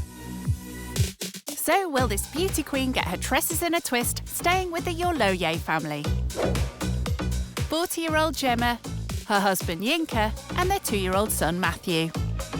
High five. Yeah. I currently work full-time as a customer service associate for a very well-known bank. Maths graduate Yinka has been out of work for 2 years. He's found that getting a job interview is only the first obstacle. I applied for, what was it, air traffic control or something like that. And they invited me to the interview in Fareham. And I can't afford to get to Fareham, so there was an end to that. Yinka grew up in Nigeria, where he was used to a high standard of living. I think there was a maid and a driver at one stage. And then my dad died in a road traffic accident, and he was a breadwinner, so the standard of living declined. They were married 5 years ago and set their hearts on starting their own family. We ended up having 4 miscarriages, and then we had a stillbirth. When they did the scan, and they said there was no heartbeat. Sorry. Yeah. And they said there was no heartbeat. I remember just thinking, wow, this sucks. This really does suck. But their pain didn't end there. We had to find the finances to bury her. I didn't realise it was costly. The debt repayments for their daughter's funeral, as well as £10,000 on other loans and credit cards, mean that Gemma's salary barely covers their monthly expenses. The money coming in is £1,542. So what does that leave us to spend with? It's £18, babe. £18? Yeah. As a single-income family, they can only afford a cramped 2-bedroom council flat. There is very little privacy in what is a very small space. Someone that's, you know, lived a lavish lifestyle where it's probably a massive, massive house, that's going to be very strange for them. So what would they like to teach the rich kid? As bad as our situation is, there are always other people out there who are worse than me. There are people that sleep on the street. I do think the world would be such a better place if everybody would just turn around and help each other. So I'm hoping that I can show them that. Isn't that nice? No, I think them shoes are too big for you. In their country house near Liverpool, Mum Diane, who is an assistant head of year, just wants Jess to learn a thing or two. Maybe you could learn to use the iron, you know, help around the house a little bit more, appreciate that I do absolutely everything for you. Because these are things, these are life skills that you're going to have to do eventually when you fly the nest, whenever that may be. I'm not moving out. No, she's not going to move out. I don't think she's ever going to. But you're going to have to learn these skills. I'm extremely excited to see how Jess is going to get on. She will have an absolute shock, and just hopeful that it will make her realise how lucky she is. Just promise me one thing, Jessica, you're not going to turn up in your high Louboutins, are you? No, I'm taking my Gucci trainers. Oh, right, OK.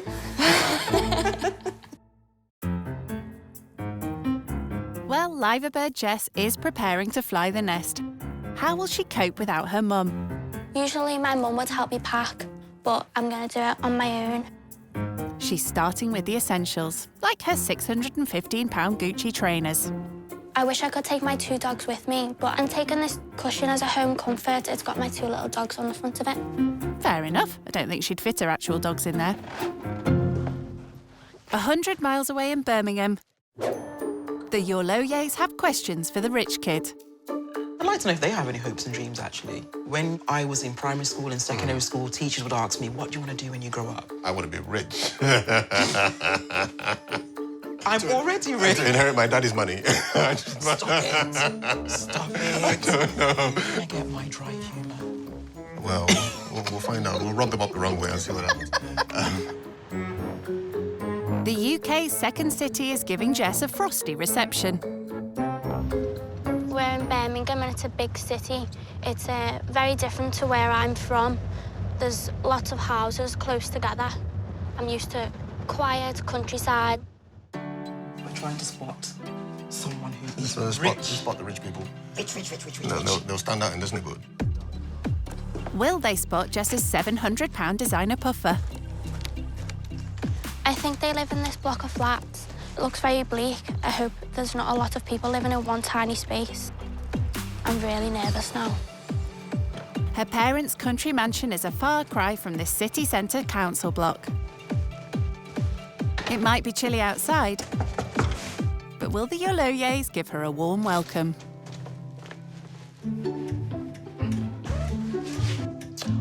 Hi. Hi, I'm Jess. So lovely to meet you. Lovely to meet you. I'm Gemma. Hello. Hi, I'm Jess. Nice to meet you. Jess, hi. So this is my husband, Yinka. I can't believe I'm doing that, but that's my husband. This is my son, Matthew. Hi. You want to sit down? Oh, thank you. I'll take those. Oh, thank you so much. Thank you. So, Jess, how old are you, if you don't mind me asking? I'm 24. OK, and where are you from? Just outside of Liverpool. Oh, wow. I could have probably guessed that. I know, yeah. And how, have you lived there all your life? Yeah, or? I've always lived there, yeah. OK, and what's that like? Very different to here. OK. So I live kind of in the countryside. It's quite quiet. OK. Have you ever been in a block of flats before, or? I have, yeah. You have? Yeah, Oh, OK. It was at a party. Oh, OK. I think they're such a lovely family and they're so welcoming. She might think differently in a minute after Gemma's interrogation. So what do your parents do? My dad's a property developer and he also owns a DIY shop.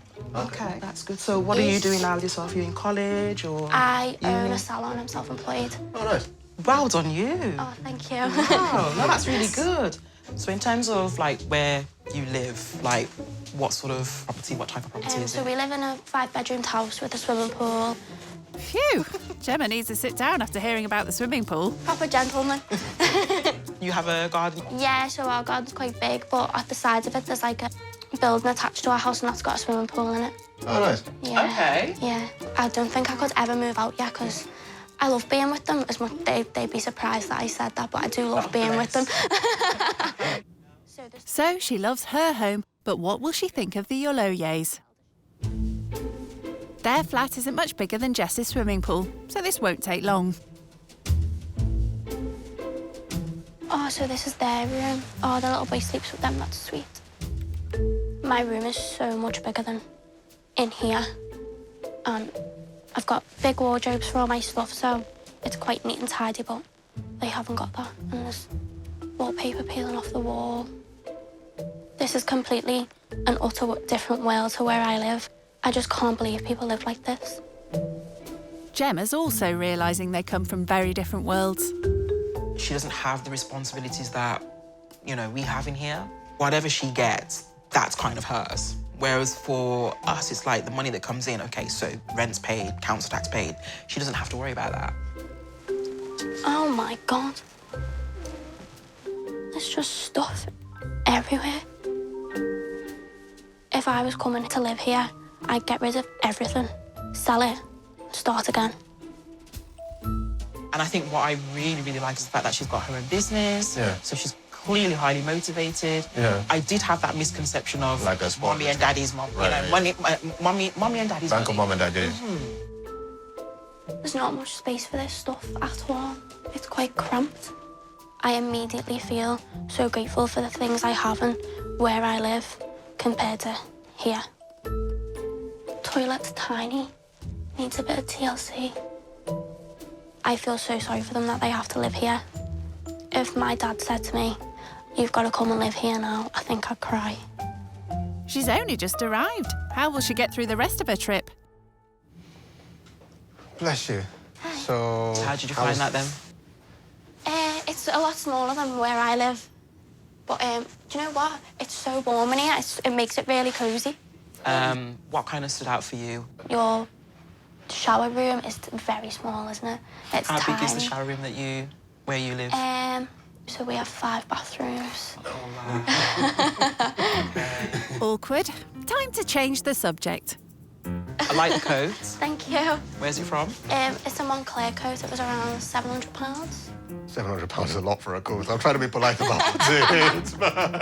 Once I've been able to have that much money to spend on a coat, I just thought, I can treat myself. So if I asked my dad for that, he'd literally laugh at me. Really? Yeah. So I just don't tell him how much I spend. So does he know that £700? No. Well, he does now, but anyway. So what's the most expensive clothing that you've bought? I bought a pair of high heel shoes and they were £720. Okay. Okay. And what about jewellery? Because I love my jewellery. I have a Rolex. How much is the Rolex? I think that was just under £3,000. You just walked into a stereotype there, didn't you? She's said that she owns her own business. You have that misconception that children nowadays do not have that kind of ambition. And to hear that from her, I'm sort of like, yes. I'm really looking forward to getting to know her some more. So how do you manage to get by? What are your finances like? So in terms of the household income, it's about £1,542. So after I've spent on rent, council tax, debts that are outstanding, electric, water, TV licence, food, nappies, and I'm left with £18. That's my... Oh my God. Yeah, that's what I'm left with. I'm so shocked that she only has £18 left at the end of the month. There's no room for luxuries, treats, and I just feel so sorry for her. I just wouldn't think about £18 being significant. I'd spend that in 3 minutes on lunch. At the moment, I'm fortunate to be working full-time. Oh, that's good. Hobby at the moment. Yeah, unemployed. You know, I want to provide for my family and all that stuff, and I'm not doing it. So that part's a bit depressing. Yeah. But it is what it is. When Yinka said he'd been unemployed, I can imagine that puts a real strain on their relationship, financially and together. I think that's so hard. Gemma is cooking up a budget lunch inspired by her Caribbean heritage. So, Jess, that's for you. Oh, thank you so much. So the fish is just, it's salmon with some chilli sauce. And then this is like my favourite treat. It's the Johnny cake, which is just self-raising flour, water, bit of salt, and then we fry it. Oh, and wow. that's it. So what do you think of the food so far? Is it all right? Lovely, thank you. So I would say that this food here probably cost about £2.20 at the top end. And that's for all 4 of them. For Jess, that would be her morning coffee. The salmon part is the most expensive part on this plate. Yeah. When we have guests coming over, it's like, let's push the boat out a little bit. I'm so grateful and so lucky that I don't really have to give money a thought. That must be constant in their minds over and over, just money all the time. Is there anything that I should be aware about that, you know, you just won't go near, whether that's food or whether that's drink? I'm not a fan of water out of the tap. Water out of the tap? Yeah. Oh dear. You know why I'm laughing? Council pop. I call it council pop. So if someone says, I'd like a glass of wine or something, I says, I've got council champagne. Council champagne? The water that come out of your tap, is it fizzy? What's going on? Well, if you shake it, you get like little bubbles. I think that council champagne has gone straight to her head. Much to Jess's relief, Gemma's taking them out of the tiny flat to run a couple of errands nearby. The place we're going to it's like a homeless shelter. Okay. No matter how little I have, there is someone that's always got less than I have, so whatever I can give, I will give. That sounds good. Hello. Hi. I'm Gemma. There are over 16,000 homeless people in the West Midlands. Gemma makes it a regular habit to engage with people living on the street or in shelters like this one. Every day on Monday to Friday when I'm on my way to work, that's something that I will do, whether it's to stop and say hello or, you know, do you want a cup of tea, coffee, whatever. And I do apologise, it's not a lot, but I've got some soup from my cupboard. And then I do what we call Johnny cakes. You can warm up the soup and then kind of dip the Johnny cake in the soup. I'm so sorry it's not a lot. It's all right, don't worry about it. Thank you very much. Thank you. Thank you very much. No problem. So how long have you guys been living here? I've been around here now for about 6-7 months. Okay. Kept me out of prison, to be fair. 4 weeks myself. 4 weeks. Yeah. Since March. Since March? Yeah. Okay. When Gemma was 19, she relied on supported housing, so she knows how important it is for those in need. So I've kind of come from a similar sort of background, so I get it. The one thing that I learned was never to forget where I've come from and the struggles that I've had. Oh, yeah. And I'm not by any means rich like I'd want to be, but to me it's important to make sure that you still help everybody. We appreciate it all the same, whether it's a little bit or a lot, you know. We're all counts. Thank you. We still appreciate it. Thank you. Gemma's so close to living on the breadline, but she's so inspirational in the fact that she goes back to help people. She's so nice and so kind-hearted to do something like that. I definitely need to take a leaf out of her book.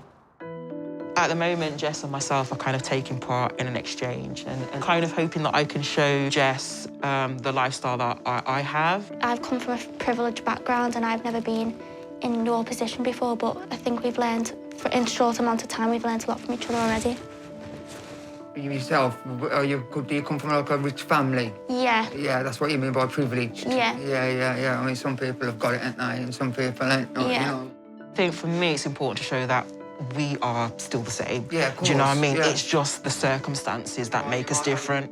You might have a big pile of cash and a big fancy house, but when it comes back down to it, we're all the same. We're all the same. That's exactly it. Well, that's the way I feel. Guys, thank you for allowing us to come into your home, because this is your home. Yeah. You know, so thank you for allowing us. Well, I hope you guys, you know, whatever it is that you're planning to do in your life, that you know, you get there, that things will get better for you. Yeah. I really do hope so. Thank you again. Thanks so much for having us. Thank you. For Jess, who spends nearly all of her earnings on herself, this has been an eye-opening experience. So how did you find that? So interesting. I think it's so nice that you do that. I definitely need to do something like that to contribute to society. Even if you don't have the money or even if you don't have the food, just to stop and say hello and sit down and have a conversation with them, to me, that's important. Yeah. So I'm going to take a leaf out of your book and even just acknowledge them, say hello, and in the supermarket, give to a food bank and just things like that. I think it's small things that make the biggest difference. Absolutely. It's baby steps. It's not going to be something that's cured in a day or, do you know what I mean? But small steps. I think if everyone makes that little change, then hopefully we can progress to something, you know, Yeah, better. definitely. I'd like to think so. Next stop is a local charity shop. Unlike Jess, Gemma can barely afford high street brands, let alone luxury ones. I'm hoping to find a purse because I need a new purse and hopefully a dress as well. So this is a shop right here. Here we are. Jess's outfit today cost her £2,500, which would buy the contents of that rail in front of her 80 times over. Anything that's kind of taken your fancy? I think that's a no. I think you can find like really good clothing at really, really cheap price, and you're getting to recycle. I think that's another aspect that people don't look at. But this, I am loving. I am loving this up here. It's very jazzy. It is. Gemma also wants to show Jess that charity shops aren't just about finding bargains. It's not just sort of like the cheap bargain, it's like you kind of get to donate to whatever charity they support in, as well as get an item, and you're kind of saving the environment as well. So to me, shopping in a charity store is important. Okay. I didn't think of it being a really good way to recycle clothes, so she buys them to help save the environment, and I've never thought of it that way before. So how much is your shoe collection worth? I know I've got, in my Christian Louboutin collection, I've got over £2,000 worth. How many pairs of shoes is that in total? About 4 or 5. Okay, okay. So can you see any Christian, is it Louboutin? I don't, yeah. Do you see any in here? I don't think so, no. It was worth a look. So for people that, you know, are struggling financially, it is such a lifeline, especially when it comes to winter times as well. Yeah. It can actually buy the stuff that they need. It's affordable all year round. Absolutely, exactly, exactly. I took Jess to the charity shop because I think it's a good way to show how you can kind of contribute to the community with the money that you spend in there, but as well as that, you can kind of get a nice high fashion item. Like this piece from the winter collection. So hot right now. And not only that, you are kind of adding to recycling stuff, so it's beneficial to the environment and it's beneficial to the people within the community as well. And then as a treat for myself, I'm going to get that dress. Why not? Although big spender Jess didn't find anything to suit her tastes, Gemma found everything she wanted for under a tenner. On their way home, Gemma's picking up an ingredient for dinner. I want to pick up some plantain. Okay. That's for dinner tonight. And what I love about coming here is the community spirit that he has, because I can kind of talk to him and negotiate a good price with him, which I'm sure you don't have to do. No. Who does the shopping at yours? My mum mostly, yeah. Okay, so does your mum have to bargain or haggle at all? No, I don't even think my mum looks at the prices anymore. I wish I could do that, but at the moment, no, that's something that I have to kind of haggle and bargain, and that's why I come here, because I can get to do that, so yeah. Hello, darling, you all right? You all right? Yeah, no. Okay, so I just want to get these two.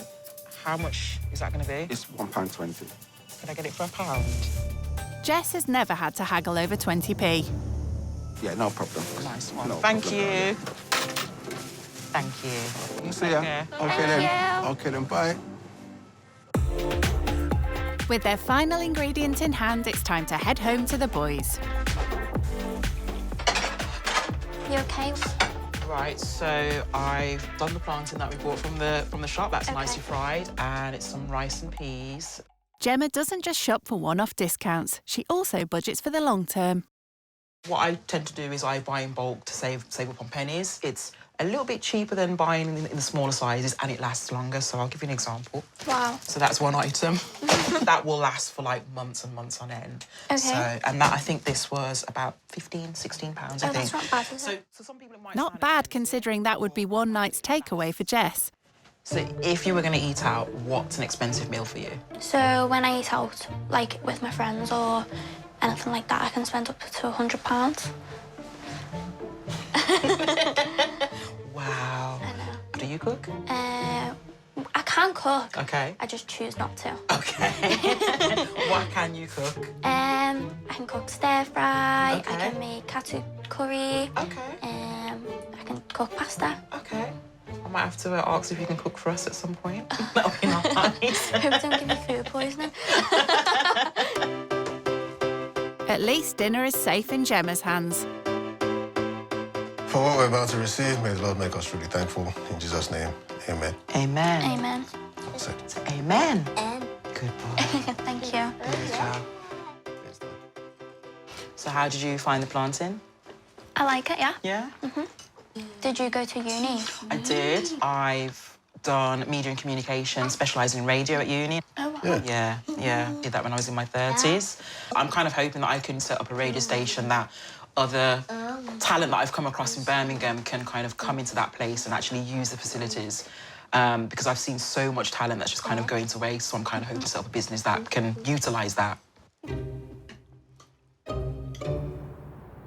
It's been a long day in the city, and country girl Jess is ready to hit the hay.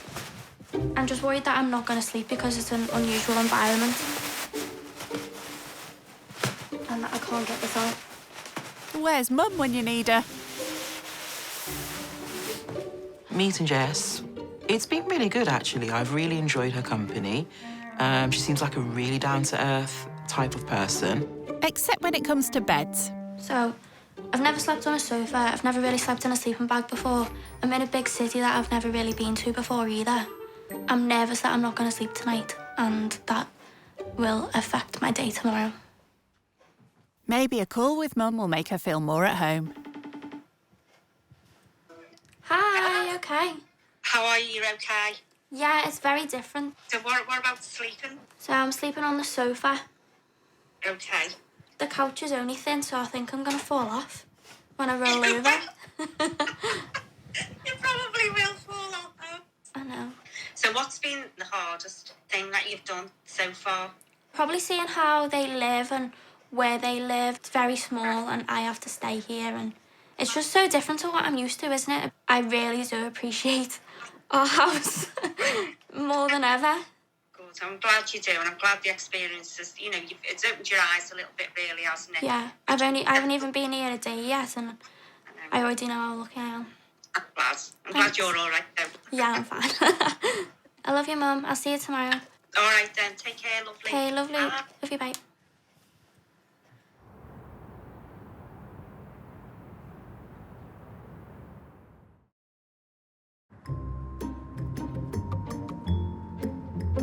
It's morning, but Jess is still dreaming of a comfy bed. Sleeping on a sofa was hard. There was another baby crying in another flat somewhere, and I'm completely not used to that, hearing other people's goings-on in their own homes.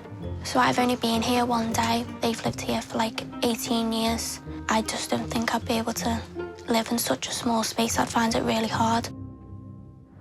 Gemma's keen to find out how her loaded lodger's night was. So how was your first night sleeping on the sofa? It was fine. I didn't go to sleep till 2:30 though, because I was worried that I was going to fall off. I've noticed it's early morning, but you've got a lot of makeup on your face. So is that something you do all the time? Yeah, it's just routine for me. I just get up, get ready, and then I'm ready for the day then. Okay, and do you spend a lot on makeup? Some of it's high street, some of it's a big brand, but I like to mix it up. I use a bit of Chanel. What stuff do you use from Chanel? And how much does it cost? I use a bronzer, and that's about £50 maybe. Okay. That's what Gemma pays for rice for a year.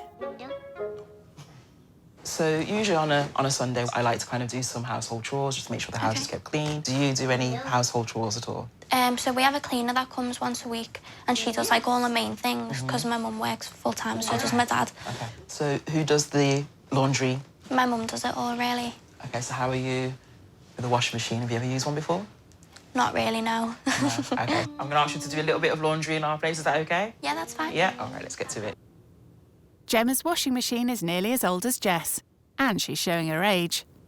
I call the washing machine Betsy. So we're just going to pray that Betsy will actually turn on for us. Okay. It's quite temperamental, but at the moment there just isn't enough spare cash to kind of buy a new washing machine, so... So when your washing machine doesn't work, what do you normally do?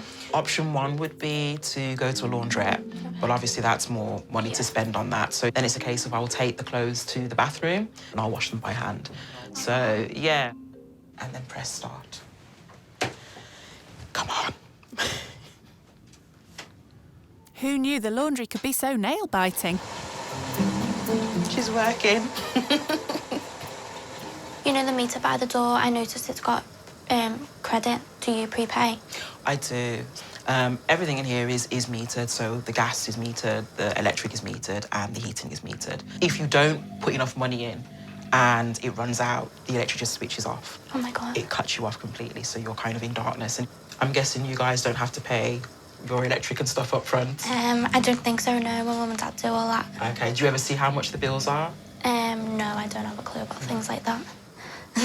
That must be nice. That must be nice. The laundry isn't the only chore today.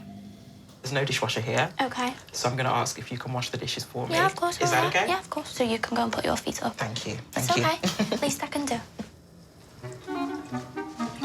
It's time for Jess to roll up her designer sleeves and sacrifice her nail extensions to do the dishes.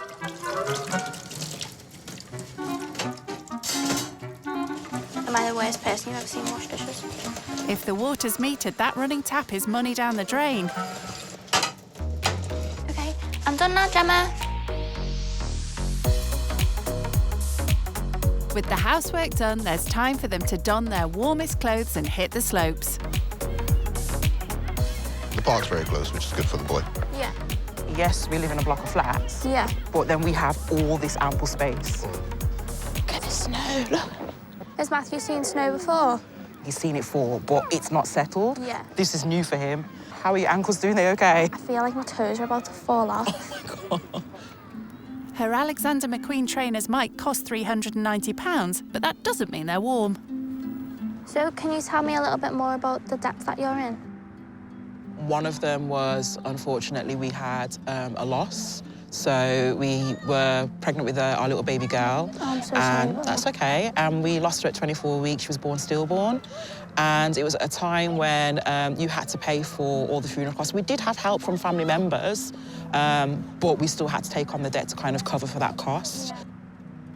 When Gemma told me about why she's in so much debt, about her daughter passing away and having to pay for a funeral, I just think that's absolutely heartbreaking. You wouldn't ever imagine why someone was in debt having to pay for a funeral. That must have been so hard, and then having to go through trying to plan a funeral and taking a loan out, that must have made matters 10 times worse. It was difficult, it was hard. I'm glad my husband and I, we had each other. I would say the first stage of loss was kind of me going through a lot of emotional turmoil, and my husband was my rock. And then when I got my strength back, I was his rock, so... You can get through anything when you've got each other. Yeah, yeah. Do you see of your way getting out of this anytime soon? Absolutely. I'm one of those people that I don't believe in giving up. So, you know, I'm constantly trying to hustle and work hard, and so too is hubby. And we'll get there eventually, I think. Yeah. So everything you've told me and everything you've been through and things that you do to help others, I find you very, very inspirational. Oh, bless you. And I Thank you. hope that you get to a more financial, stable situation soon. That means a lot to me, so thank you. Let's go back inside and get warm. I'm so glad you said that. But not for long, because the family need to eat tonight. And Gemma's got a challenge for Jess to make that happen. So as you know, we have to shop on a budget, okay, which I know you guys don't really have to do. So I'm going to set you a little challenge. I'm going to give you a £5, and I want you to select a meal for us using that £5 and come back home and cook that for us. £5? For all of us? For all of us, Okay. please. So good luck. Thanks, I'll need it. All right, take care. So yeah, it is a budget that we do tend to shop on. She told me that the budget they spend is like £200 every time on a meal when they do eat out. So I'm sort of like, oh, it's not the sort of budget that we have. Gemma has to budget all the time, and I've never had to do that before. I hope I don't let her down. I was thinking like maybe a pasta bake, because pasta and sauce is quite cheap. £5 is probably something I'd lose at the bottom of my handbag, and I've got to do a meal for everyone. I don't even know if that's possible. Oh, here's the pasta. It's actually only quite cheap. That was only £1. So I've still got £4 left. I'm going to see how well I do for the rest. Oh, pasta sauce is quite expensive. Tomato and cheese sauce for pasta bake is £1.99. So I've only got £2, 1p left. I might have to just get some vegetables because I haven't got that much money left. Because she's kind of spent some time with us, she's kind of got an idea of how I tend to shop. So I have every bit of faith in her. Here's the onions, they're only 75p. So I'm gonna get a pepper and a courgette. They're saying £3.99 per kilogram. I have no idea if I'm gonna be under my budget. Hopefully I am, but I don't know till I get to the till. My mum does all the food shopping, so we never usually have to bargain anyone down when we're at the till. But seeing Gemma do it yesterday when I got to the till, if I'm over budget, I thought I can definitely do this.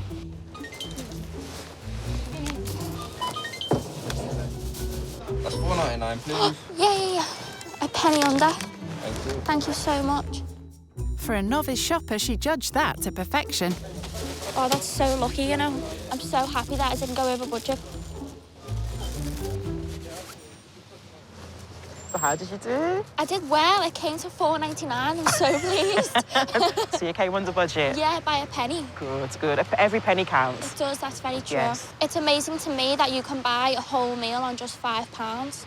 So imagine what you can do when you bulk buy. I know, that's so true. And that's exactly what I do. Yeah. So she has definitely learnt something. I really do hope she takes this home with her and puts it into more practice. And I'm looking forward to tasting it. I hope it's nice. I hope so as well. I'm sure it will be. All right, let's go. Part 2 of Jess's challenge is to cook dinner for the family. And after a few pointers from Gemma, she's on her own. OK, thank you. So good luck. Thank you. Enjoy yourself. And it's nice to have someone cooking for us today.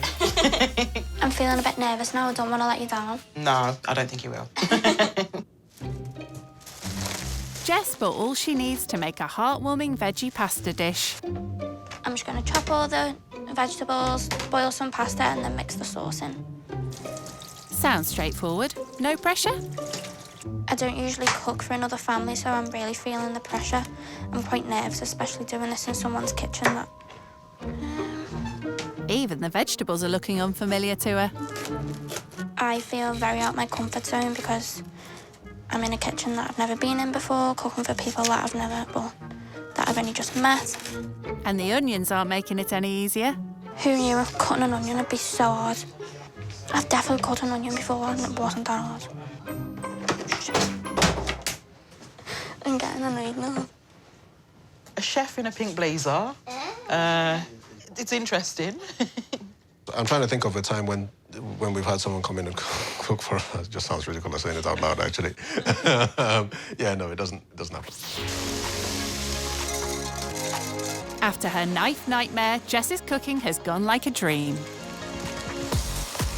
So not only have I cooked and bought a meal for under £5, I've not spilt any on my pink jacket or white top as of yet. For Snappy Dresser Jess, that's a recipe for success. I hope you like it. This one's yours. Oh, bless, There's thank you. loads left over. Is that okay? Yep, thank you. Also want to thank the hands that have cooked it. Thank Jess for being here for the past day and spent time with us. Amen. Amen. Thank you. But will Jess's cooking be the answer to their prayers? It's good. I was so nervous. I've never really cooked for anyone before. Sweet. Is this your first time? Not the first, but one of. What do you normally do? What would you have done before you'd done this? I probably ordered it in because it's more not the point of ordering it in and spending the money, it's making the point of not disappointment. But you haven't disappointed. You've Oh, good. You've exceeded. It was good. Yeah, it was good. Her cooking has exceeded expectations. So what about Jess herself?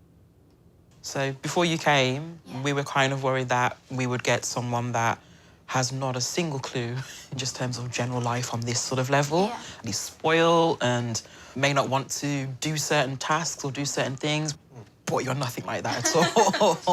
What were you expecting from this? I wasn't expecting you to be as welcoming as you were. Bless. And your little boy, he's gorgeous, isn't he? So that's a bonus. Yeah. Jess has walked in a skimp family's shoes. But she's ready to get back to her real family. I'm quite excited to go home to my family. I feel like it's been a while since I've seen them, even though it's not. The Yorloye small flat has broadened her horizons.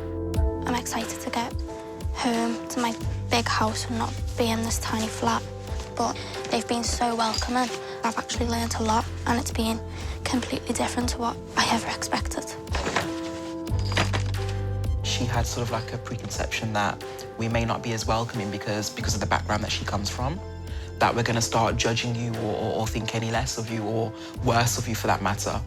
We just want to get to know you, and that's it. I want to say thank you so much for making me feel so welcome. I'm absolutely lost for words, actually. I've really enjoyed your company. Hobie and I have this kind of saying, you know, when we meet people that we like, we're like, they're good people. Yeah. And you're good people. Oh, thank you. So I've got you a little present. I just want to say thank you so much. And this is for you. This is for a brand new washing machine. Bless you. You can get rid of Betsy. And I hope you call her Jess. One thing I've learned from Gemma is practical things are more important than luxury items. That's why I've gifted her a washing machine, because that's what she really needs. I've kind of done something you should know. similar. Oh, Gemma. But I've put together that. Oh, thank you. I'm into kind of like Korean beauty, so you've got some Korean sort of like face sheets. I can't even give you a hug. No, that's okay. It's not thank you massive, so much. but you know. And I'd like to invite you up to Liverpool as well when all this is over, especially you, because you're a girl. You can come to the salon and have whatever you want, and it'll be a proper girly day out. Thank you. To myself. Yeah. I'm definitely going to miss the family. I really hope we keep in touch and I'll see them again soon. Goodbye. Take care, safe journey. Oh, thank you. Bye. Overall, I've had such a nice time. I didn't expect it to be like this at all. I'm not really sure what I expected to walk into, but Gemma's been so welcoming and she's an actual inspiration. You make stereotypes about people, and I was expecting sort of a bit of a spoiled rich kid. And she's not that. She's actually quite thoughtful and so on. Despite our situation, we have helped other people. And I remember her saying that she wants to do that. Right. And this is kind of, to me, like the first step. Yeah, that's nice. Hi there. I can't believe this is over. I'm gonna miss the family so much, the nicest family that I've ever met. My whole experience has been an experience. I didn't expect it to be this much of a journey at all. But I really can't wait to get home to sleep in my own bed.